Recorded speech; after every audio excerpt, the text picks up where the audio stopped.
الحمد للہ وکفا والصلاة والسلام علی عباده الذین اصطفیٰ، خصوصاً علی افضلہم وخاتم النبیین محمد الامین وعلی آلہ وصحبہ اجمعین۔ اما بعد فقد قال اللہ تبارک وتعالی کما ورد فی سورۃ الشعراء: اعوذ باللہ من الشیطان الرجیم، بسم اللہ الرحمن الرحیم۔ وَالشُّعَرَاءُ يَتَّبِعُهُمُ الْغَاوُونَ أَلَمْ تَرَ أَنَّهُمْ فِي كُلِّ وَادٍ يَهِيمُونَ وَأَنَّهُمْ يَقُولُونَ مَا لَا يَفْعَلُونَ إِلَّا الَّذِينَ آمَنُوا وَعَمِلُوا الصَّالِحَاتِ وَذَكَرُوا اللَّهَ كَثِيرًا وَانتَصَرُوا مِن بَعْدِ مَا ظُلِمُوا فَسَيَعْلَمُ الَّذِينَ ظَلَمُوا أَيَّ مُنقَلَبٍ يَنقَلِبُونَ صدق اللہ العظیم۔ رب اشرح لي صدری ویسر لي امری واحلل عقدۃ من لسانی یفقہوا قولی۔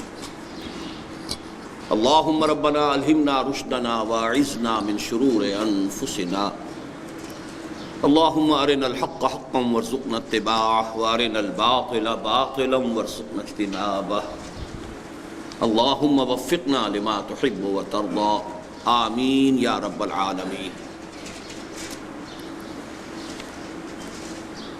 ہمارا آج کا جو موضوع ہے وہ بہت ہی غیر معمولی ہے۔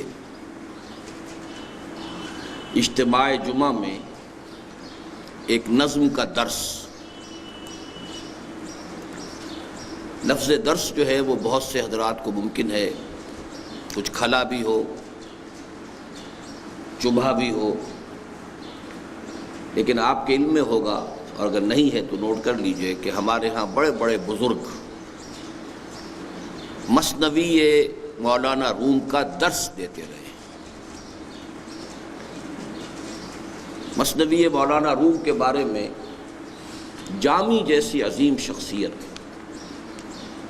بہت بڑے صوفی، بہت بڑے عالم، ان کا یہ شعر ہے: مثنوی مولوی معنوی ہست قرآن در زبان پہلوی۔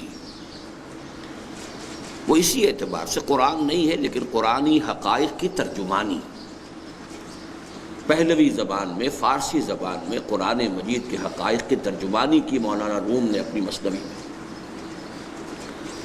میرے نزدیک بالکل یہی معاملہ علامہ اقبال کا ہے، اور یہ بات میں آج نہیں کہہ رہا، سن 73 میں کہہ چکا ہوں، جو میری پہلی تقریر ہوئی تھی اس موضوع پر، علامہ اقبال اور ہم، ایچ کالج لاہور میں، وہ کتابچے کی شکل میں بہت شائع ہوئی ہے کہ میرے نزدیک اس دور کے مولانا روم کی حیثیت علامہ اقبال کی ہے، اور اس دور کے ترجمان القرآن، یہ لفظ استعمال کیا گیا تھا ایک وقت میں امام ابن تیمیہ رحمۃ اللہ علیہ کے لیے، ترجمان القرآن۔ جب ان کا انتقال ہوا ہے تو یہ ایک عام ندا بلند کی گئی کہ ترجمان القرآن کے جنازے کے لیے چلو شریک ہو جاؤ۔ میرے نزدیک اس دور کا ترجمان القرآن علامہ اقبال ہے۔ اس ترجمان القرآن کے حوالے سے دو باتیں اور بھی نوٹ کر لیجئے۔ مولانا ابوالکلام آزاد نے اپنی تفسیر جو بھی لکھی نامکمل ہے، اس کا نام ترجمان القرآن رکھا۔ جلد اول، جلد دوم، جلد سوم کا کوئی مسودہ گم ہو گیا ہے، چونکہ یہ دور ان کا تھا خالص سیاسی اور جہاد حریت کا دور تھا، لیکن قرآن مجید سے جو شغف ہو گیا تھا اس ابتدائی دور میں، تو وہ کم سے کم علمی سطح پر بعد میں بھی باقی رہا ہے۔ عملی اعتبار سے وہ بالکل دوسرے رخ پر جا چکے تھے، لیکن پھر یہ کہ اس عملی اعتبار سے حزب اللہ کی جگہ جب مولانا مودودی نے جماعت اسلامی کے قیام کا بیڑا اٹھایا ہے تو انہوں نے اپنے رسالے کا نام ترجمان القرآن رکھا، اور جیسا کہ میں نے عرض کیا ہے، میرے نزدیک ترجمان القرآن اپنی ذات اور شخصیت کے اعتبار سے علامہ اقبال ہے۔ چنانچہ عجیب بات ہے کہ ہمارے ہاں بھی ایک بڑے عظیم شاعر ہوئے ہیں فارسی کے، گرامی جلندھری۔ انہوں نے وہی بات کہ جو مولانا جامی نے کہی تھی مثنوی مولوی معنوی کے بارے میں، تقریباً وہی بات کہی ہے گرامی نے علامہ اقبال کے بارے میں۔ در دیدہ مانی نگراں حضرت اقبال، پیغمبری کرد و پیمبر نتواں گفت، کہ جو لوگ حقائق بین ہیں، جن کے نگاہوں کے سامنے صرف ظاہر نہیں باطن بھی ہے، جو معانی کی تہ تک پہنچ سکتے ہیں، جو حکمت کی گہرائیوں تک رسائی حاصل کر سکتے ہیں، ان کی نگاہ میں اقبال کا مقام یہ ہے کہ اس نے پیغمبری کی ہے، اگرچہ اسے پیغمبر کہہ نہیں سکتے۔ تو بالکل وہی بات کہ ہست قرآن در زبان پہلوی۔ اس اعتبار سے میں خود علامہ اقبال کا جو ایک دعویٰ ہے، اور وہ دعوے سے زیادہ اصل میں ایک دعا اور مناجات کی شکل میں ہے، وہ میں آپ کو پہلے سنا دینا چاہتا ہوں تمہیداً۔ حضور صلی اللہ علیہ وسلم سے خطاب کرتے ہوئے مناجات میں وہ جو بات کہہ رہے ہیں، اس میں دعویٰ بھی ہے اور دعوے کے ساتھ ایک درخواست بھی ہے، اور وہ درخواست ایسی ہے کہ جو ان کے دعوے پر سب سے بڑی دلیل ہے۔ فرماتے ہیں گر دلم آئی نئے بے جوہر است، ور بحرفم غیر قرآن مزمر است، پردہ ناموس فکرم چاک کن، این خیاباں راز خارم پاک کن، روز محشر خار و رسوا کن مرا، بے نصیب از بوسے پاک کن مرا۔ کہ اے نبی صلی اللہ علیہ وسلم، اگر میرا دل جو ہے اس آئینے کے مانند ہے جو زنگ جس کو لگ چکا ہو، جس میں حقائق منعکسی نہ ہوتے ہوں، نہ حقائق کونیہ، نہ حقائق آفاتی، نہ حقائق روحانی، اگر میرا دل جو ہے ان حقائق کے انعکاس سے کی صلاحیت سے بے بہرا ہے، ورب حرفم غیر قرآن مصبرست، اور اگر میرے پیغام میں، میرے حروف میں، میری شاعری میں، میرے الفاظ میں قرآن کے سوا کوئی اور چیز چھپی ہوئی ہو، پردہ ناموں سے فکرم چاک ہوں، تو میرے فکر کے پردے کی عزت کی دھجیاں بکھیر دی، میری فکر کی عزت کے پردے کی دھجیاں بکھیر دی۔ ای خیاب آراد خارم پاک کن، پھر تو گویا میں ایک کانٹے کی مانند ہوں جو راستے میں پڑا ہوا ہے، سڑک پر پڑا ہوا ہے، لوگوں کے لیے تکلیف کا موجب بنے گا، تو اس کانٹے کو ہٹا دینا چاہیے۔ اور سب سے بڑی بد دعا جو اپنے لیے کی ہے انہوں نے کہ اگر ایسا ہو، مشروط ہے، روز محشر خار و رسوا کن مرا، قیامت کے دن آپ مجھے خار اور رسوا کیجیے گا، ذلیل کیجیے گا، بے نصیب از بوسہ پاک کن مرا، اور مجھے اپنے قدم مبارک کا بوسہ لینے کی سعادت سے محروم کر دیجیے۔ یہ ہے اقبال کا دعویٰ بھی کہہ لیجئے، دعویٰ بھی اس میں ہے، لیکن اس دعوے پہ جتنا جزم اسے ہے، جس قدر انشراح کے ساتھ، اعتماد کے ساتھ دعویٰ کر رہا ہے، وہ اس بد دعا سے ظاہر ہے جو اپنے آپ کو دے رہا ہے کہ اگر ایسا نہ ہو تو پھر میرا انجام یہ ہونا چاہیے۔ بہرحال اس معاملے میں نے چونکہ آج کچھ آیات کی بھی تلاوت کی ہے، تو وہ بھی میں چاہتا ہوں کہ میں تھوڑی سی وضاحت کر دوں۔ سورہ شعراء چونکہ اسی ان آیات ہی کے حوالے سے پوری سورت کا نام سورہ شعراء ہے، اس میں 3 آیات میں عمومی باتیں کہی گئی ہیں، دی رول، اور چوتھی میں ایکسیپشن بیان کی گئی۔ اب ظاہر بات ہے کہ اگر آپ صرف قاعدے کو پیش نظر رکھیں گے اور استثناء کو نہیں رکھیں گے تو بات غلط ہو جائے گی۔ والعصر ان الانسان لفی خسر، قاعدہ کلیہ یہ ہے کہ زمانہ گواہ ہے، تمام انسان گھاٹے میں ہیں، خسارے میں ہیں، ٹوٹے میں ہیں، برباد ہوں گے۔ اب استثناء الا الذین آمنوا وعملوا الصالحات وتواصوا بالحق وتواصوا بالصبر، اسی پر تو سارا دار و مدار ہمارا ہے، اسی سے تو ساری جو ہے امیدیں وابستہ ہیں، اسی کے لیے ہماری بھاگ دوڑ ہے کہ اس استثناء میں ہماری شمولیت ہو جائے۔ بالکل یہی معاملہ یہاں ہے۔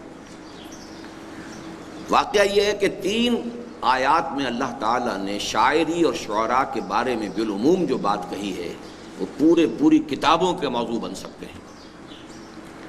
وَالشُّعَرَاءُ يَتَّبِعُهُمُ الْغَاوُونَ، شعراء کی پیروی وہی لوگ کرتے ہیں کہ جو حدود سے تجاوز کرنے والے ہوتے ہیں۔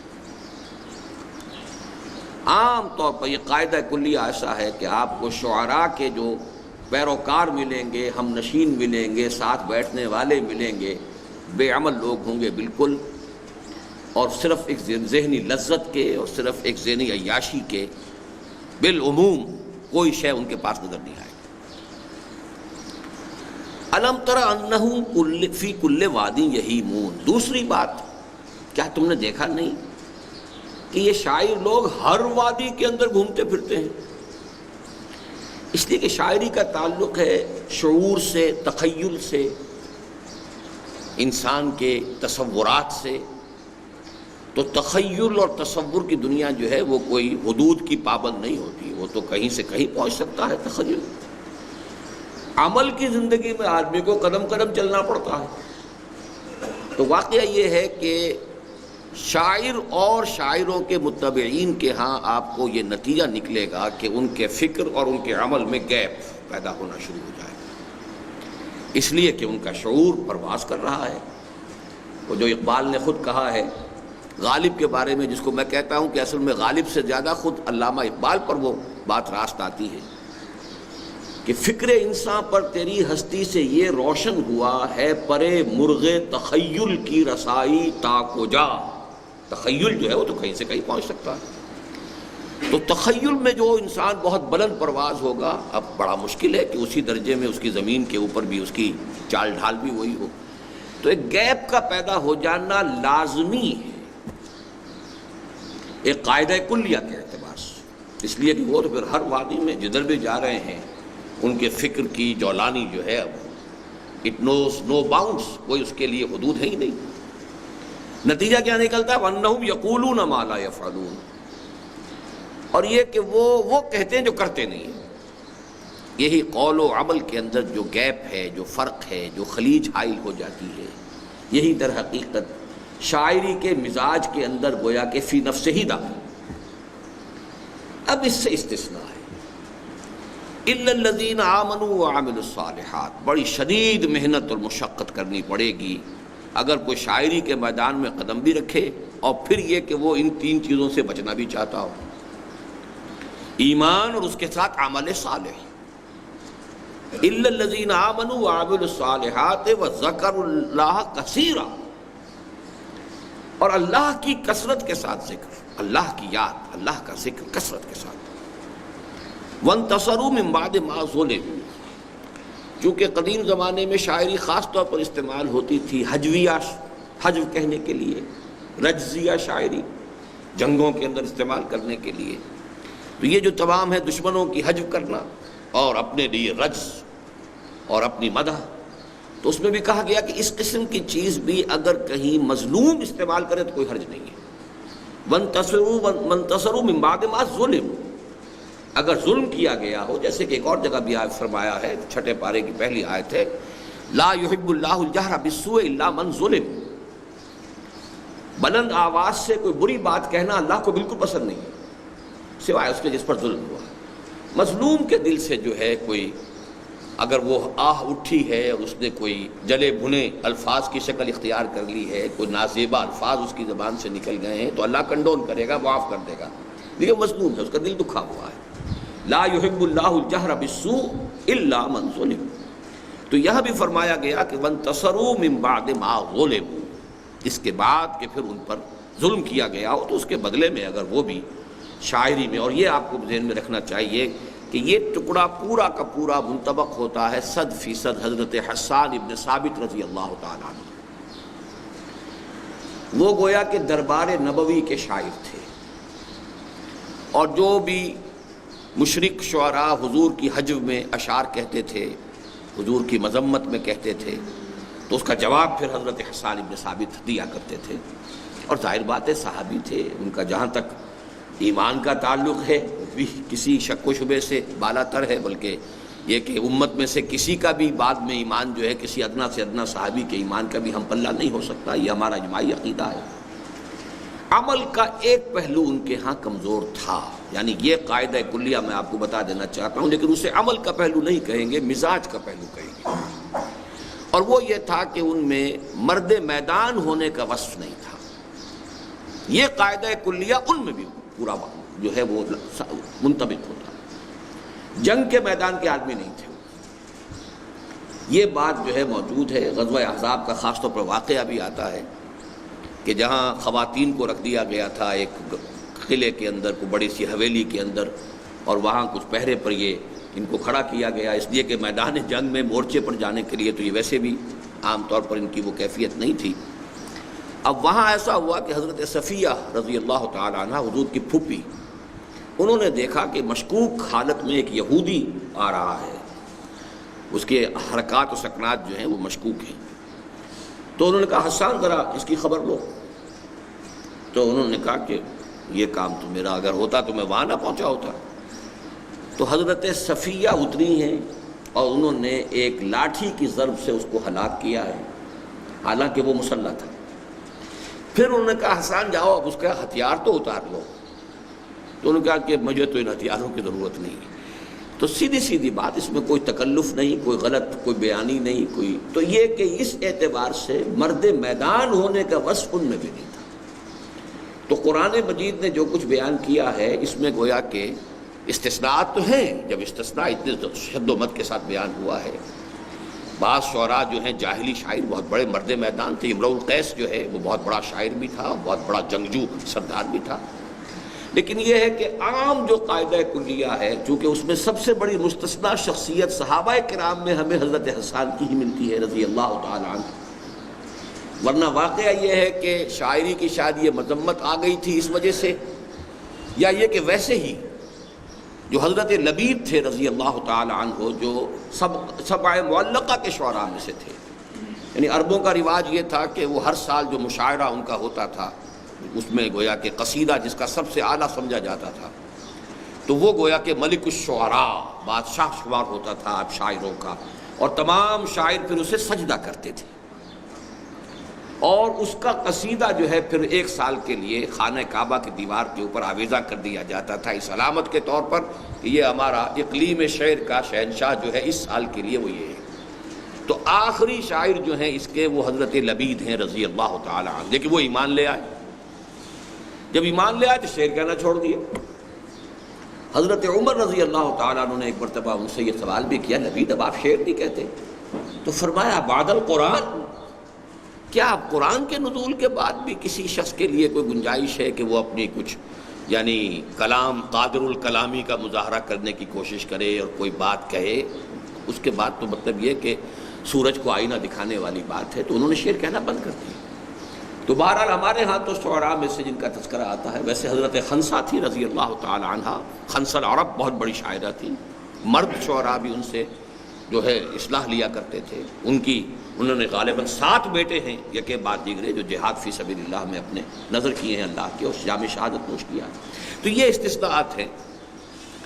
الا الذين امنوا وعملوا الصالحات وذكروا الله كثيرا وانتصروا من بعد ما ظلموا وسيعلم الذين ظلموا اي منقلب ينقلبون۔ اب اس میں اشارہ ہو رہا ہے کہ یہ جو کشاکش ہو رہی ہے مکے میں، ان قریب دیکھ لیں گے یہ ظالم لوگ کہ وہ کس کروٹ یہ اونٹ بیٹھے گا، یعنی اسلام کا غلبہ ہوگا، چاہے کتنی مخالفت کر لیں، کتنی حجب کر لیں محمد الرسول اللہ صلی اللہ علیہ وسلم۔ اس کے ساتھ ہی یہ کہ سورہ یاسین کی یہ آیت بھی چونکہ بہت اکثر جو ہے وہ حضرات کو شاید یاد ہی ہو کہ وما علمناہ الشعر وما ينبغی لہ، حضور کے شایان شان کہا گیا، شعر کے گوئی نہیں ہے، ہم نے انہیں شعر نہیں سکھایا اور نہ ہی وہ ان کے شایان شان ہے۔ اس اعتبار سے بھی شعر گوئی گویا کہ کوئی بہت اعلیٰ اشیاء میں سے، اعلیٰ دلچسپیوں میں سے ادرو قرآن شمار نہیں ہوتی۔ اگرچہ اس میں بھی ایک پہلو یہ کہا جا سکتا ہے کہ حضور کو تو دنیاوی تعلیم بھی اللہ نے نہیں دی، تو کیا دنیاوی تعلیم بھی اس وجہ سے، لیکن یہاں پر لفظ آیا ہے خاص طور پر، وہاں یہ نہیں ہے، وہاں تو یہ ہے علامہ بالقلم۔ لیکن حضور کا معاملہ ہے کہ ایک معجزے کی شکل میں چونکہ آپ کے پوری شخصیت کو رکھنا تھا کہ تمہارے دنیاوی اعتبارات سے کوئی انہوں نے کبھی تعلیم حاصل نہیں کی ہے، لیکن ان کے علم کا، حکمت کا، ان کے فہم کا، ان کی فصاحت کا، ان کی بلاغت کا اس کا تو اندازہ کر لو، تو یہ خود اپنی جگہ معجزہ ہے۔ تو اسی طریقے سے معاملہ یہاں اس کے برعکس ہے، وما ينبغی لہ، شعر گوئی جو ہے آپ کے مناسب نہیں ہے۔ آپ کو اچھے شعر پسند ہوتے تھے، آپ پڑھتے بھی تھے، کوٹ بھی کرتے تھے، آپ کا یہ بھی ہے ان من الشعر لحکمۃ وان من البیان لسحرا، یہ بھی آپ کا قول مبارک ہے۔ بہت سے اشعار میں بڑی حکمت ہوتی ہے اور بہت سی تقریریں جادو کا اثر رکھتی ہیں، یہ بھی آپ کا فرمان ہے۔ لیکن یہ ہے کہ خود آپ کو اللہ نے طبیعت کی مناسبت بھی عطا نہیں فرمائی تھی، چنانچہ آپ اگر شعر پڑھتے بھی تھے تو آپ نے بہت سے لوگوں کو دیکھا ہوگا کہ شعر یاد انہیں بہت ہیں، کوٹ کرتے ہیں، لیکن کہیں نہ کہیں سکتہ کر جاتے ہیں، نہ وزن ٹھیک رہتا ہے، غلط پڑھتے ہیں۔ خود حضور کا معاملہ بھی یہ تھا۔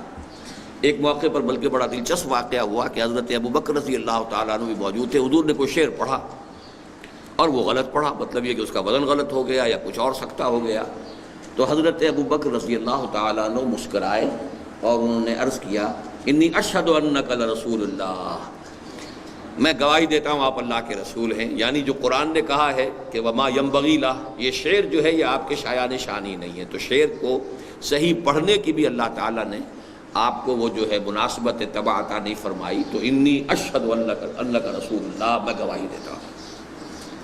بہرحال اس اعتبار سے جہاں تک علامہ اقبال کا معاملہ ہے نوٹ کر لیجئے، کل کا میرا اگر اشتہار آپ کی نگاہ سے گزرا ہے تو 3 چیزیں اس میں قابل غور ہیں۔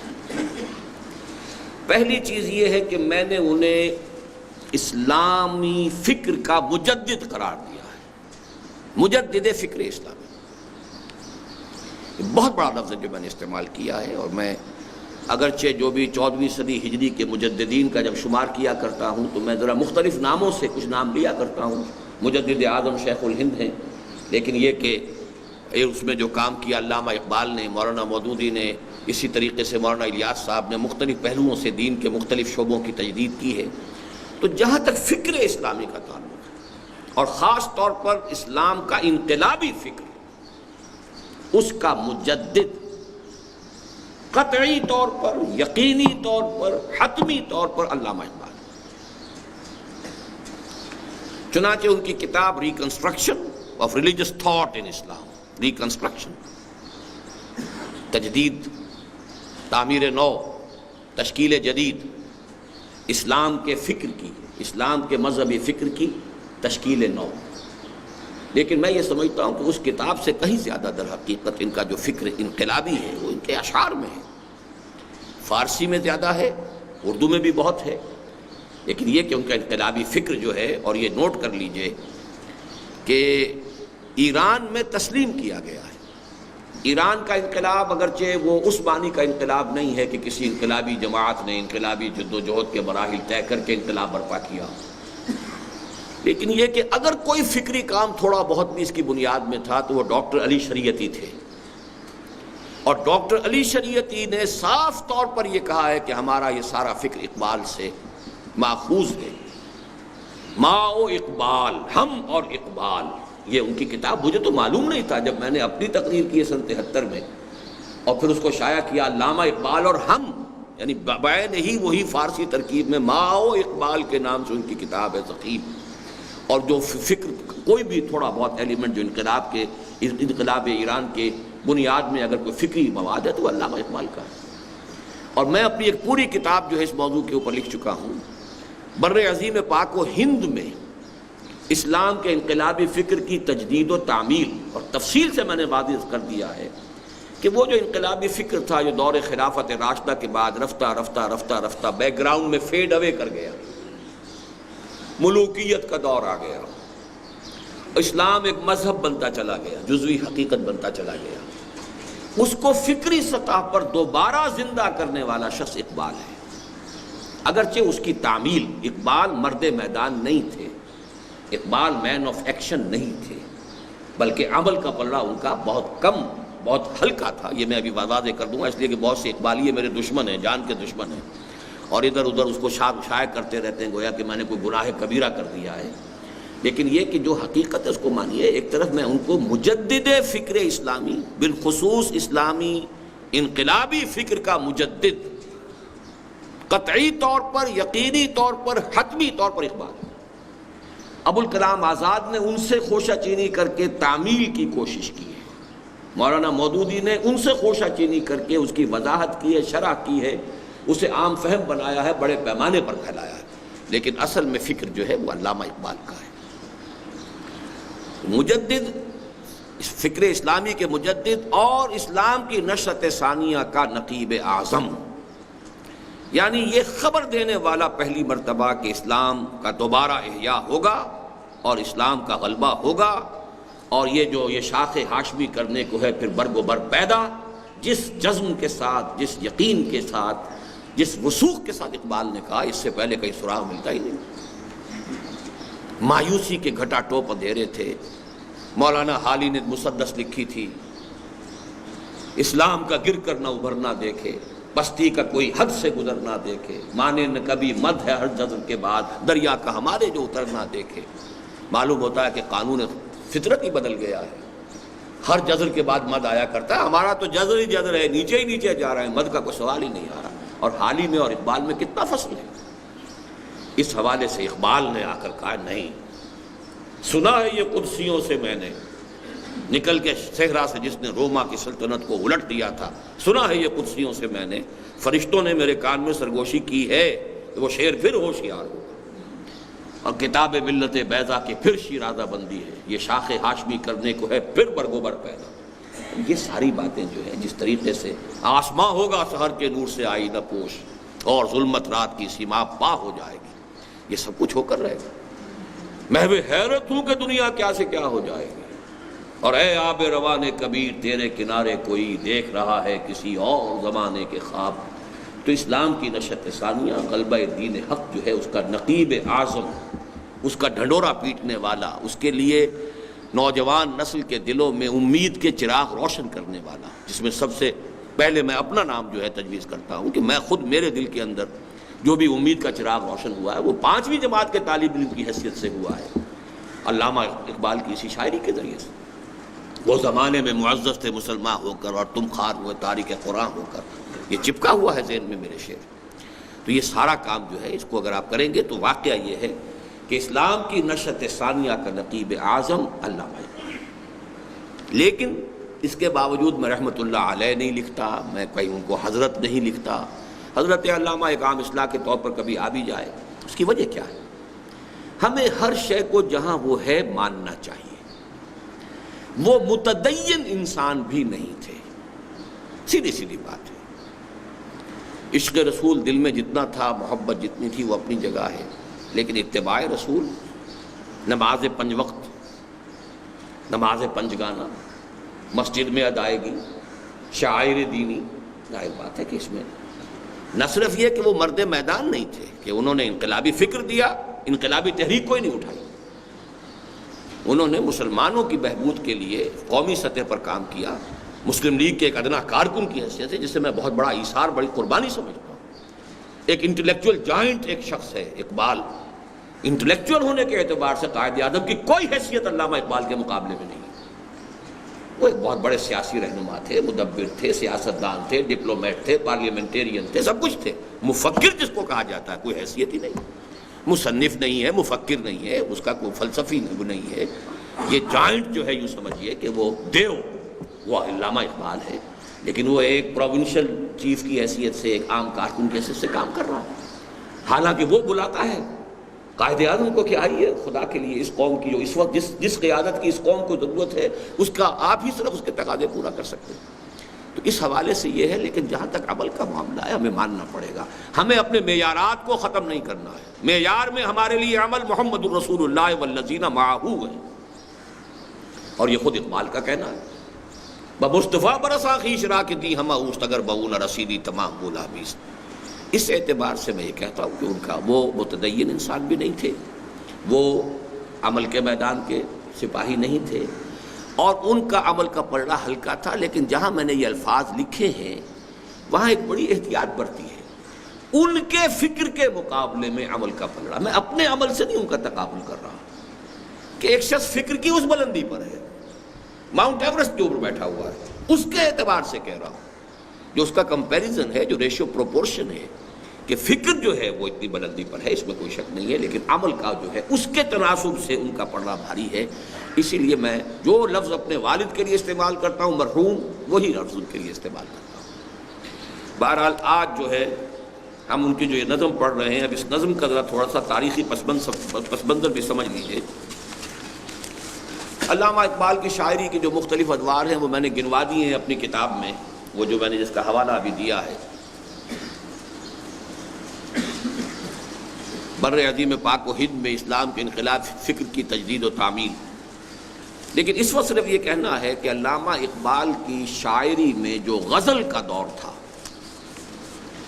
وہ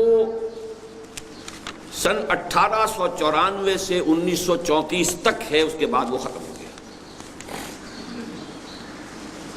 1935 سے اپنے وفات تک یا 1938 تک انہوں نے کوئی غزل نہیں کہی۔ وہی ان کا کلام ہے کہ جو ارمغان حجاز میں چھپا ہے، اور وہ ارمغان حجاز چھپی ہے ان کے انتقال کے بعد، اس لیے کہ آخری دور کی یہ نظمیں تھیں، اور یہ نظم سن 36 کی ہے۔ اس دور میں جو نظمیں آپ نے لکھی ہیں، جیسا کہ میں نے عرض کیا، غزل والا معاملہ تو بالکل چھوڑ چکے تھے، ختم۔ اس سے پہلے غزلیں انہوں نے کہی ہیں، بہت اونچی کہی ہیں، بہت دینی بھی کہی ہیں، روحانی بھی کہی ہیں۔ اس سے بالکل ابتدائی دور میں وہ عام طور پر گل و بلبل کی شاعری بھی ہوئی ہے، وہ سب کچھ ہوا ہے۔ لیکن یہ ہے کہ میں صرف ان 3 سالوں کے بارے میں یا 4 سالوں کے بارے میں 34 سے 38 تک غزل کا کوئی سراغ ہی نہیں۔ نظم میں بھی خاص ان کا مزاج بن گیا تھا تمثیل کا، مکالمہ، تمثیل، ڈرامائی انداز، اس لیے کہ کسی پیغام کو پہنچانے کا یہ سب سے زیادہ مؤثر ذریعہ ہوتا ہے۔ انگریزی ادب میں ملٹن کا بہت اونچا مقام ہے، اور اس نے اسی صنف کو استعمال کیا ہے۔ افلاطون نے سب سے پہلے ریپبلک نامی جو کتاب لکھی تھی، اس میں اس نے اسی اسلوب کو اختیار کیا تھا۔ اور ہمارے ہاں تصوف کی ایک بہت اونچی کتاب ہے منطق الطیر، فرید الدین عطار رحمۃ اللہ علیہ کی، وہ بھی اسی طریقے سے مکالمے کی شکل میں ہے۔ تو یہ مکالمہ ہے، ایک مجلس شورا ہے، ابلیس اس کا صدر ہے، اور وہی اس کا گویا کہ بادشاہ ہے اس اقلیم کا، اور اس کے کچھ مشیر ہیں، اور ان کے درمیان ایک گفتگو کی شکل میں علامہ اقبال نے اپنے عمرانی سوچ، اسلامی فکر اور ملت اسلامیہ کے نام اپنے پیغام کا نچوڑ اور خلاصہ دے دیا۔ ویسے بھی قاعدہ ہے یہ کہ شاعر یا مفکر جو ہوتا ہے، اس کے جو آخری سوچ کا نتیجہ تو اس کے آخری دور کی چیزوں میں ہی آئے گا نا۔ ابتدا میں تو سوچ جو ہے بدل رہی ہے، جیسے کہ خود علامہ اقبال سے جب ایک مرتبہ کہا گیا کہ کسی زمانے میں تو آپ غلام احمد قادیانی کی بہت تعریف کرتے تھے، اب آپ قادیانیت کو کفر کہہ رہے ہیں، تو انہوں نے جواب دیا only stones do not change۔ انسانی ذہن، انسانی رائے بدلتی ہے، معلومات کا اضافہ ہوتا ہے، کچھ اور چیزیں علم میں آتی ہیں، پہلے وہ چیزیں علم میں نہیں تھیں۔ پتھر ہیں جوں کے تو رہتے ہیں، انسانی ذہن پتھر کی طرح تو نہیں ہے۔ only stones do not change، پتھر نہیں بدلا کرتے، لیکن انسانی رائے، انسانی ذہن بدلتا ہے۔ اس وقت میری وہ رائے تھی، اب میری رائے یہ، اس کا ذکر آ بھی جائے گا اس نظم کے اندر۔ تو بہرحال اقبال کے تھاٹ کا کلائمیکس، یا جس کو ہم یہ کہتے ہیں کہ پچھلے زمانے میں ہمارے بزرگوں کا ایک طریقہ تھا، وصیت لکھواتے تھے، وصایا جو ہے، شیخ عبد القادر جیلانی رحمۃ اللہ علیہ کے وصایا بہت مشہور ہیں، شاہ ولی اللہ دہلوی کے وصایا، ہر بزرگ آدمی جو ہے وہ گویا کہ اپنے آخری وقت میں آ کر اپنی اگلی نسل کے لیے چھوڑتا تھا کہ بھائی میری پوری عمر کی سوچ، میرے غور و فکر کا حاصل، آخری جس جگہ میں کھڑا ہوں وہ یہ ہے۔ کیونکہ باقی دولت مند جو ہے وہ دولت کا حساب بتائے گا اولاد کو، کیا لینا ہے، کیا دینا ہے، کہاں کیا ہے، کیا ایسٹس ہیں، اور جس کا سارا سرمایہ ہی ہو، فکر ہے، سوچ ہے، تو اس کو تو ظاہر بات ہے کہ اسی کو پھر اسی طرح جو قرآن مجید میں لقمان، حضرت لقمان کی نصائح آئی ہیں، ان کے بارے میں بھی یہی ہے کہ وہ ان کے انتقال کے وقت کی نصیحتیں جو انہوں نے اپنے بیٹے کو کی ہیں، وہ گویا کہ ان کے عمر بھر کے فکر کا، سوچ بچار کا، فلسفیانہ غور و فکر کا حاصل۔ تو اس کو ہم کہہ سکتے ہیں کہ علامہ اقبال کا کی یہ وصایا ہے، یہ ان کی وصیت ہے امت مسلمہ کے نام۔ یہ عناصر کا پرانا کھیل، یہ دنیائے دوں، یہ یوں سمجھیے کہ ابلیس صاحب جو ہیں اپنی اس مجلس شورا کا جو اجلاس ہو رہا ہے، اس کا انوگرل ایڈریس یہ ہے، یہ چند اشعار جو ہیں اس کے پہلے بند میں، یہ اس کا افتتاحی جو ہے خطاب ہے اپنی مجلس شورا سے۔ یہ عناصر کا پرانا کھیل، یہ دنیائے دوں،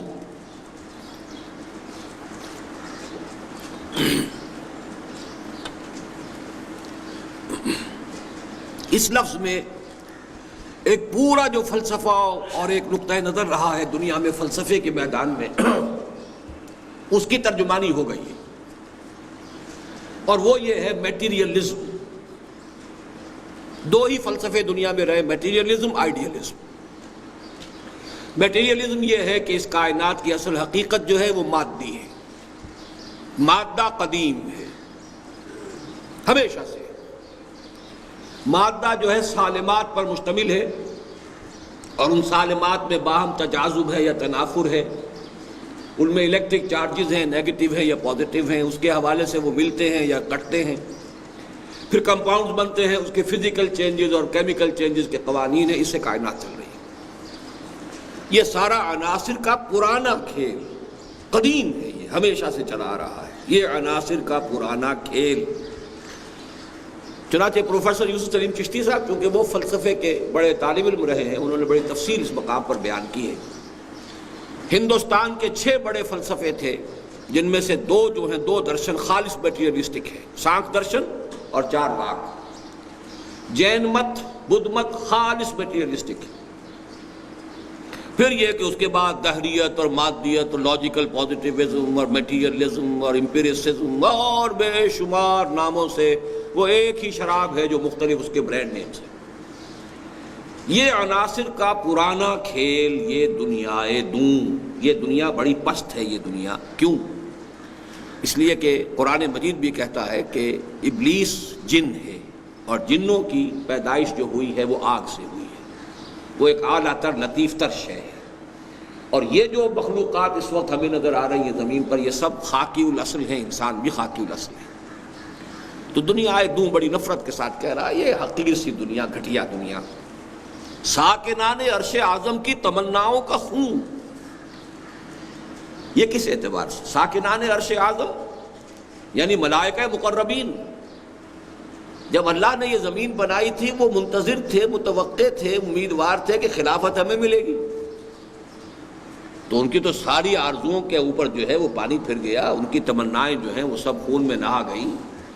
اور قرآن مجید میں بھی تذکرہ موجود ہے، وَإِذْ قَالَ رَبُّكَ لِلْمَلَائِكَةِ إِنِّي جَاعِلٌ فِي الْأَرْضِ خَلِيفَةً قَالُوا أَتَجْعَلُ فِيهَا مَن يُفْسِدُ فِيهَا وَيَسْفِكُ الدِّمَاءَ وَنَحْنُ نُسَبِّحُ بِحَمْدِكَ وَنُقَدِّسُ لَكَ قَالَ إِنِّي أَعْلَمُ مَا لَا تَعْلَمُونَ۔ تو بہرحال شاعری کے انداز میں ساکنان عرش اعظم کی تمناؤں کا خون، اس کی بربادی پہ آج آمادہ ہے وہ کارساز جس نے اس کا نام رکھا تھا جہان کاف و نور۔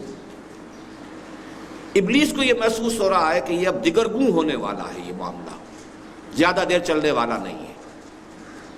کیوں محسوس ہوا اور اسے تشویش کیوں ہوئی، یہ سمجھنے کی بات ہے۔ محسوس تو اس اعتبار سے بھی ہو سکتا ہے، تاریخی اعتبار سے، کہ جنگ عظیم اول ہو چکی تھی اور کروڑوں انسان قتل ہوئے تھے۔ تاریخ انسانی میں وہ جنگ عظیم اول بہت بڑا حادثہ تھا، اور جنگ عظیم دوم کے بادل جو ہے وہ لہرا رہے تھے، اور وہ جو ہے پوری فضا کے اوپر تنی کھڑی ہوئی تھی۔ تو بہت بڑی ڈسٹرکشن اور بہت بڑی تباہی جو ہے وہ آیا چاہتی۔ یہ بھی ابلیس کو محسوس ہو گیا ہوگا کہ اب قیامت جو ہے قریب ہے، اور ظاہر بات ہے قیامت کے ساتھ ہی اس کی اپنی مہلت بھی ختم ہو جائے گی۔ یہ تو اس کی اپنی جان کا مسئلہ بھی ہے نا، الی یوم یبعثون۔ اس کو جو مہلت ملی ہوئی ہے شرارتیں کرنے کی، اور جو بھی اس کے پاس جو آزادی عمل ہے اللہ نے اسے چھوٹ دے رکھی ہے، انک من المنظرین، جاؤ تمہیں پوری چھوٹ ہے، جو چاہو کر لو، میرے انسانوں کو جس طرح چاہو گمراہ کرو، جس طرح چاہو انہیں ورگلاؤ، جس طرح چاہو انہیں امیدوں میں اور کہ سبز باغ دکھاؤ، اس کے اندر ان کو جس طرح چاہو جو ہے وہ تم ورگلانے کی کوشش کرو۔ تو اب معلوم ہوتا ہے کہ یہ اب محسوس ہو رہا ہے کہ یہ ڈرامہ اب خاتمے کے قریب ہے، اور ڈرامہ خاتمے کے قریب ہے تو اپنی چودراہٹ خاتمے کے قریب ہے۔ تو مختلف اعتبارات سے اس کی بربادی پہ آج آمادہ ہے وہ کارساز جس نے اس کا نام رکھا تھا جہان کاف و نون، کن، کیونکہ یہ سارا کائنات کی جو تخلیق ہوئی ہے یہ اللہ تعالیٰ کے امر کن سے ہوئی ہے۔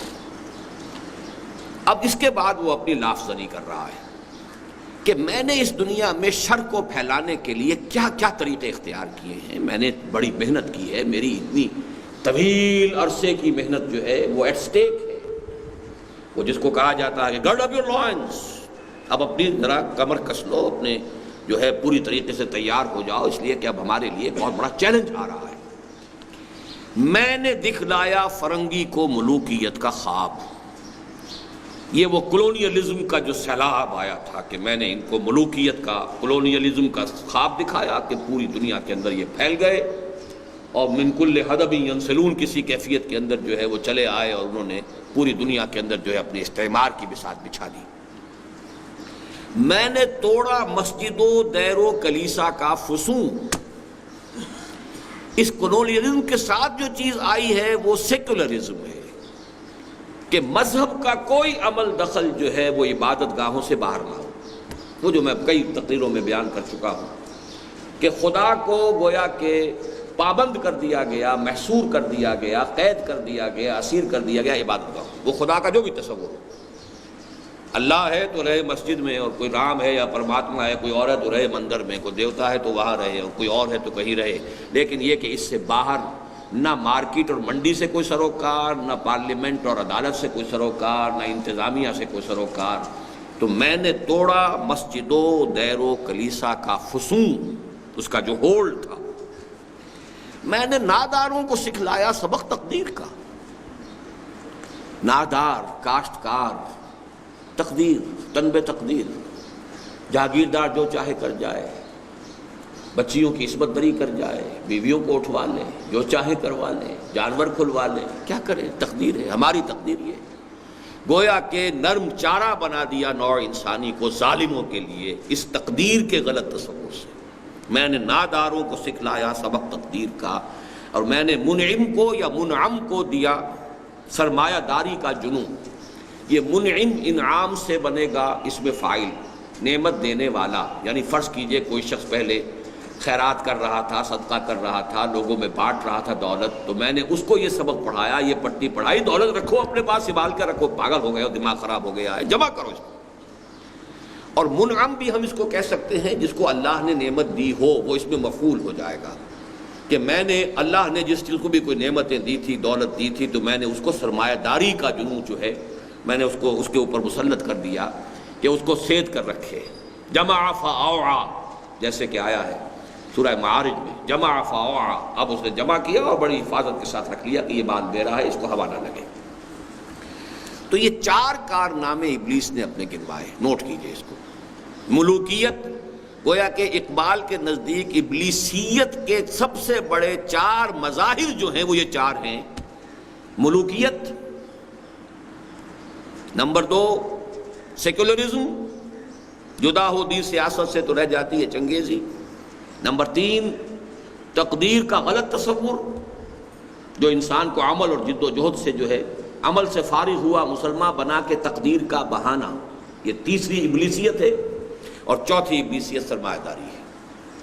اب اس پر وہ لاف زنی کر رہا ہے، کون کر سکتا ہے اس کی آتش سوزاں کو سرد. اب خطرہ محسوس کر رہا ہے کہ اب یہ بساط الٹنے والی ہے.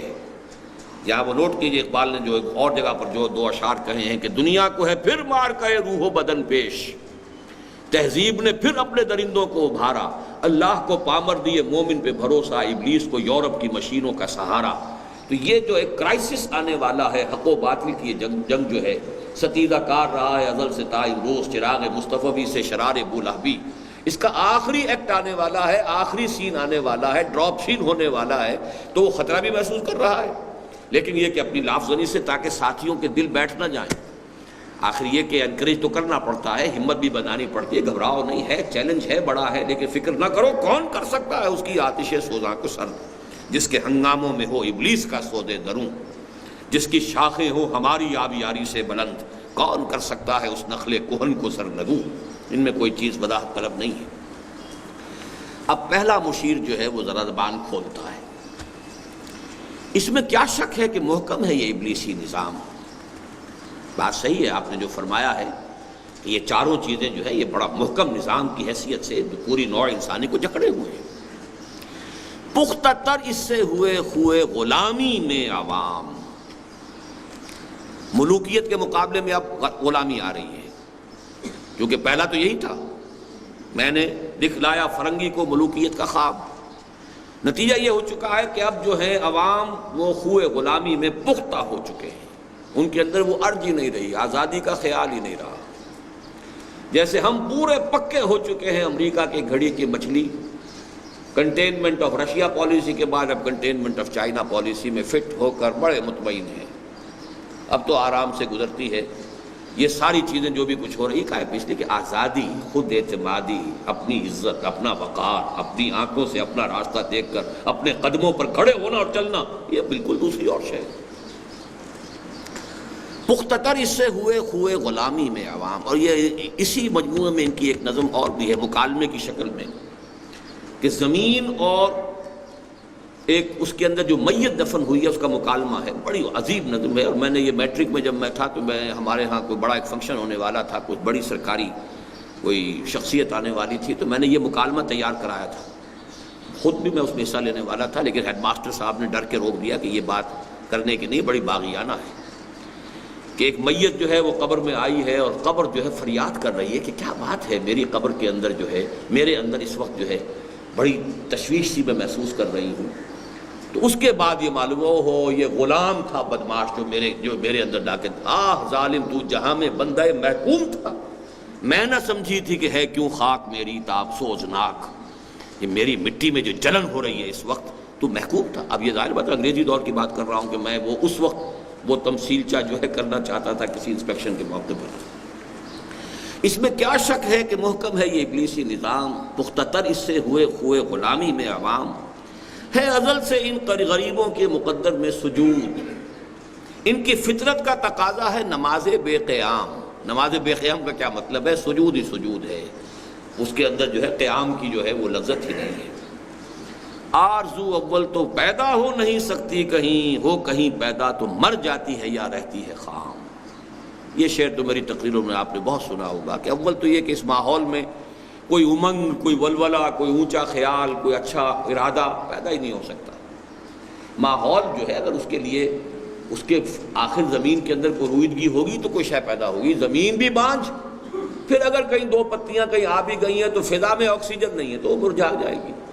لہذا اگر تو اول تو پیدا نہیں ہو سکتی کہ زمین بانجھ ہو چکی ہے, پیدا ہو جائے تو فضا جو ہے ہوا اس کو آکسیجن نہیں دینے کو تیار ہے ہی نہیں اس میں. تو آرزو اول تو پیدا ہو نہیں سکتی کہیں, ہو کہیں پیدا تو مر جاتی ہے یا رہتی ہے خام. یہ ہماری سعی پہم کی کرامت ہے کہ آج صوفی و ملا ملوکیت کے بندے ہیں تمام. اب مذہب کے یہی دو مذہب رہے, صوفی اسپرچولی اور ملا. اب وہ جو بھی ایک اسکالسٹسزم جس کو کہتے ہیں, علم کلام آگے آ جائے گا اس میں, ان دونوں کے لیے دو علامتیں لی گئی ہیں. ایک ملا ہے, اور ملا جو ہے جس زمانے کی یہ بات ہو رہی ہے, ہمارا تو اس وقت جو مولوی ہے وہ کچھ اور اس کی جون بدل چکی ہے, وہ ملا اس طرح کا نہیں رہا. ملا کسی زمانے میں بڑا اونچا لفظ تھا, بہت بڑے عالم اور بہت بڑے فلسفی کو ملا کہا جاتا تھا. لیکن یہ کہ وہ ملا جو ہے ان کی زیادہ جو ہوتی تھی بات وہ علم کلام, منطق, فلسفہ, ان چیزوں کی. تو ملا اور یہ کہ صوفی, وہ بہرحال یہ کہ ان کے مختلف مشرب ہیں. تو اب یہ دونوں ہی ٹاپ کے منصب تھے گویا کہ مذہبی اعتبار سے. اسی لیے ایک اور جگہ کہا ہے, اٹھا میں مدرسہ و خانقاہ سے نمناک. میں تو دونوں دیکھ آیا, مدرسے بھی میں نے دیکھ لیے, خانقاہیں بھی دیکھ لی. کہیں پر تیرے محیط میں کہیں گوہر زندگی نہیں, دیکھ چکا میں موج موج, ڈھونڈ چکا صدف صدف, کہیں نہیں کچھ رہا. تو صوفی و ملا ملوکیت کے بندے ہیں تمام. تب مشرق کے لیے موضوع یہی افیون تھی, ورنہ قوالی سے کچھ کمتر نہیں علم الکلام. اب یہ بہت گہرا شعر ہے. قرآن, حدیث, سیرت, یہ تو آدمی کو عمل پر لے کر آتی, جہاد پر لے کر آتی. علم کلام اور وہ آپ بیٹھے ہوئے دھجیاں بکھیر رہے ہیں منطق کی, اور ہیئر سپلٹنگ ہو رہی ہے, اور عقل کے گھوڑے دوڑائے جا رہے ہیں, اور یہ سب کچھ ہو رہا ہے. تو اس کا اثر جو ہوتا ہے قواعد عملی سرد ہو جاتے ہیں. دماغ چلتا ہے بالکل مشین کی طرح, کمپیوٹر کی طرح, عمل جو ہے وہ نہیں. اسی طرح قوالی ہے, جھوم جاؤ, جھومتے رہو. اب صوفیوں کے حلقے میں قوالی اور علماء کے حلقے میں علم کلام, یہ دو چیزیں گویا کہ دو حلقے جو ہو سکتے تھے مسلمانوں کے رہنما حلقے دینی اعتبار سے, ان دونوں کو گویا کہ ان دونوں سمبلز کے حوالے سے بیان کیا گیا کہ اگرچہ علم کلام کی تاثیر بھی وہی تھی کہ جو عمل سے انسان کو بیگانہ کر دے, لیکن قوالی جو ہے مشرق کے اعتبار سے یہ زیادہ مناسب تھی, کیونکہ یہاں پہ ہندوؤں کا معاملہ تھا, اور یہاں پر گانے کا, ناچ رنگ کا, ان کے کلچر کا حصہ تھا. تو ہم نے یہاں پہ علم کلام کی بجائے قوالی استعمال کروا دی ہے, تاکہ اب یہ اسی رنگ میں رہے اور سرور میں جو ہے وہ اپنے وہ, جیسے کہ ایک اور جگہ پر کہا ہے علامہ اقبال نے کہ صوفی پشمینہ پوش حال مست, از شراب نغمہ قوال مست, آتش از شیر عراقی در دلش در نمی سادت بقرآن محفلش. یہ صوفی جو ہے جس نے اوپر سے کوئی پہنی ہوئی ہے اونی قبا بھی پہنی ہوئی ہے اور قوال کی آواز کے اوپر تو وہ حال اسے آ گیا ہے، اور شعر کسی عراقی کا سنا ہے کسی اور کا سنا ہے تو اس کے اوپر وہ حال کھیل رہا ہے، قرآن سے اسے سروکار ہی نہیں۔ صوفی پشمینہ پوش حال مست، از شراب نغمہ قوال مست۔ تو تب مشرق کے لیے موضوع یہی افیون تھی۔ افیون کیا ہے؟ آدمی کو پینک کے اندر پڑے رہو، بس کام نہ کرو۔ لوٹس ایٹرز ایک نظم ہم نے پڑھی تھی، شاید میٹرک میں پڑھی تھی، surely surely slumber is better than toil. آدمی محنت کرے، بھاگ دوڑ کرے، یہ کرے وہ کرے، اس سے کیوں نہ ذرا سا ایک دو گولیاں جو ہے نگلے اور سو جائے آرام سے۔ آج جو پوری دنیا کے اندر نارکوٹکس کیوں ہیں؟ اس لیے کہ دنیا کی پیچیدگیاں، مسائل جو ہیں ان کے تمام جو ہیں وہ آدمی پھر جو ہے وہ میں کدے کی راہ سے ہو کر گزر گیا، ورنہ سفر حیات کا بے حد طویل تھا۔ یہ تو در حقیقت آسانی کا راستہ ہے، فرار ہے زندگی سے۔ ہے طواف و حج کا ہنگامہ اگر باقی تو کیا؟ یہ طواف اور حج کا ہنگامہ جو ہے یہ تو علامہ اقبال کے زمانے سے بڑھ کے اب میرا خیال ہے 100 گنا بڑھ گیا ہوگا۔ علامہ اقبال ان 60 سالوں میں، اور جو عمرہ ہے رمضان کا، اور 30 لاکھ 35 لاکھ آدمی جمع ہو رہا ہے، اور رمضان ہو رہا ہے، اور جو کچھ ہو رہا ہے وہ آپ کے علم میں ہے، لیکن اس سے حاصل کیا ہے طواف و حج کا ہنگامہ اگر باقی تو کیا؟ کند ہو کر رہ گئی مومن کی تیغ بے نیام۔ اس کا اصل جہاد جو اس کا اصل تھا وہ تو ختم ہو چکا۔ اب یہ وہاں جائیں اور وہ طواف کر کے آ جائیں، لیکن لے کر کے آتے ہیں وہاں سے کوئی نیا جذبہ، کوئی توبہ کر کے نہیں آتا، الا ماشاءاللہ کوئی ہوں گے، کوئی لاکھوں میں، کوئی کروڑوں میں کوئی ایک آدھ نکل جائے، باقی تو جیسے گئے تھے ویسے آتے ہیں۔ بلکہ یہ سمجھتے ہیں کہ پچھلا حساب صاف ہوا، بس سر نو جو ہے حرام خوریاں جو ہیں اس کا کھاتا سر نو شروع کرو۔ تو یہ سارا جو کچھ ہے طواف و حج کا ہنگامہ اگر باقی تو کیا۔ ان چیزوں کو علامہ اقبال نے ایک اور نظم میں جو میرے نزدیک ان کی شعریت کا عروج ہے، اہل حرم کے سومنات سے تعبیر کیا ہے۔ کیا نہیں کوئی غزنوی کارگہ حیات میں، بیٹھے ہیں کب سے منتظر اہل حرم کے سومنات۔ اہل حرم نے بھی ان چیزوں کو، ریچولز کو بت بنا لیا ہے، بت بن کر پوچھ رہے ہیں، ان کی حقیقت کچھ بھی نہیں۔ جو کہا ہے کہ نماز و روزہ و قربانی و حج یہ سب باقی ہے، تو باقی نہیں ہے۔ یہ سارا جو ہے یہ ریچولز ہے، ان کی شکلوں کو پوجا جا رہا ہے۔ اب اس نے سوال کیا کہ یہ جو آپ نے سیشن کال کیا ہے خاص ہمارا، اور اس میں اتنا تمہیدی آپ نے خطاب فرمایا ہے، تو کون سا آپ کو چیلنج محسوس ہوا ہے؟ ہمیں تو کوئی چیلنج محسوس نہیں ہو رہا، سب ٹھیک ٹھاک ہے۔ اس میں کیا شک ہے کہ محکم ہے یہ ابلیسی نظام، ساری قوتیں ابلیسی خوب پورے طور پر کار فرما ہیں، کام ہو رہا ہے۔ کس کی نومیدی پہ حجت ہے یہ فرمان جدید؟ یہ آپ کا نیا فرمان جو اور آج جو اجلاس کیا گیا ہے، یہ کس طرف سے کوئی ہماری امیدوں کے لیے کوئی خطرہ پیدا ہو گیا ہے، کوئی ہمارے لیے کوئی چیلنج آ گیا ہے جہاد اس دور میں مرد مسلمان پر حرام۔ مسلمان تو اپنے اوپر جہاد کو حرام ہی کر چکا ہے، تو اب اور کس چیز کا ڈر ہے؟ اب اس میں نوٹ کیجئے کہ اس میں خاص طور پر تو غلام احمد قادیانی کی طرف اشارہ ہے کہ جس نے قتال کو تو سرے سے حرام قرار دے دیا۔ دین کے لیے حرام ہے اب دوستو قتال، یہ مصرع ہے غلام احمد قادیانی کا آ جہانی کا۔ لیکن اس کو چھوڑتے ہوئے بھی ہمارے ہاں عام مذہبی فکر میں بھی جہاد خارج از بحث ہو چکا تھا، یہ اب شروع ہوا ہے، اور ہوا ہے ایران کے انقلاب کے بعد۔ سائملٹینیس معاملہ ہوا ہے، ایرانی انقلاب اور افغانستان میں روس کی آمد، اس وقت سے شروع ہوا ہے، ورنہ جہاد مسلمان کی فہرست سے خارج تھا۔ اس لیے کہ جہاد کے معنی جنگ، اور جنگ جو ہے وہ تو ہر وقت تو ہوتی نہیں، ہر روز کا فرض جو ہے وہ تو نماز ہے، ہر سال کا فرض جو ہے وہ روزہ ہے، جو بھی ہے زکوٰۃ ہے، لیکن یہ کہ یہ جو ہے یہ تو کوئی فرض ہے ہی نہیں سرے سے، تو جنگ کہیں ہوگی، تو وہ جہاد کو قتال سے ایکویٹ کیا، اور قتال سے ایکویٹ کرنے کے بعد چونکہ وہ تو فرض کفایہ ہی رہے گا، لہذا وہ بات ختم ہو گئی، ہماری فہرست وہ جو فرائض کی فہرست سے فارغ ہوئی۔ تو اس حوالے سے فرق کوئی نہیں ہے، اس نے قتال کو حرام قرار دیا، ہم نے جہادی کی جڑ کاٹ دی۔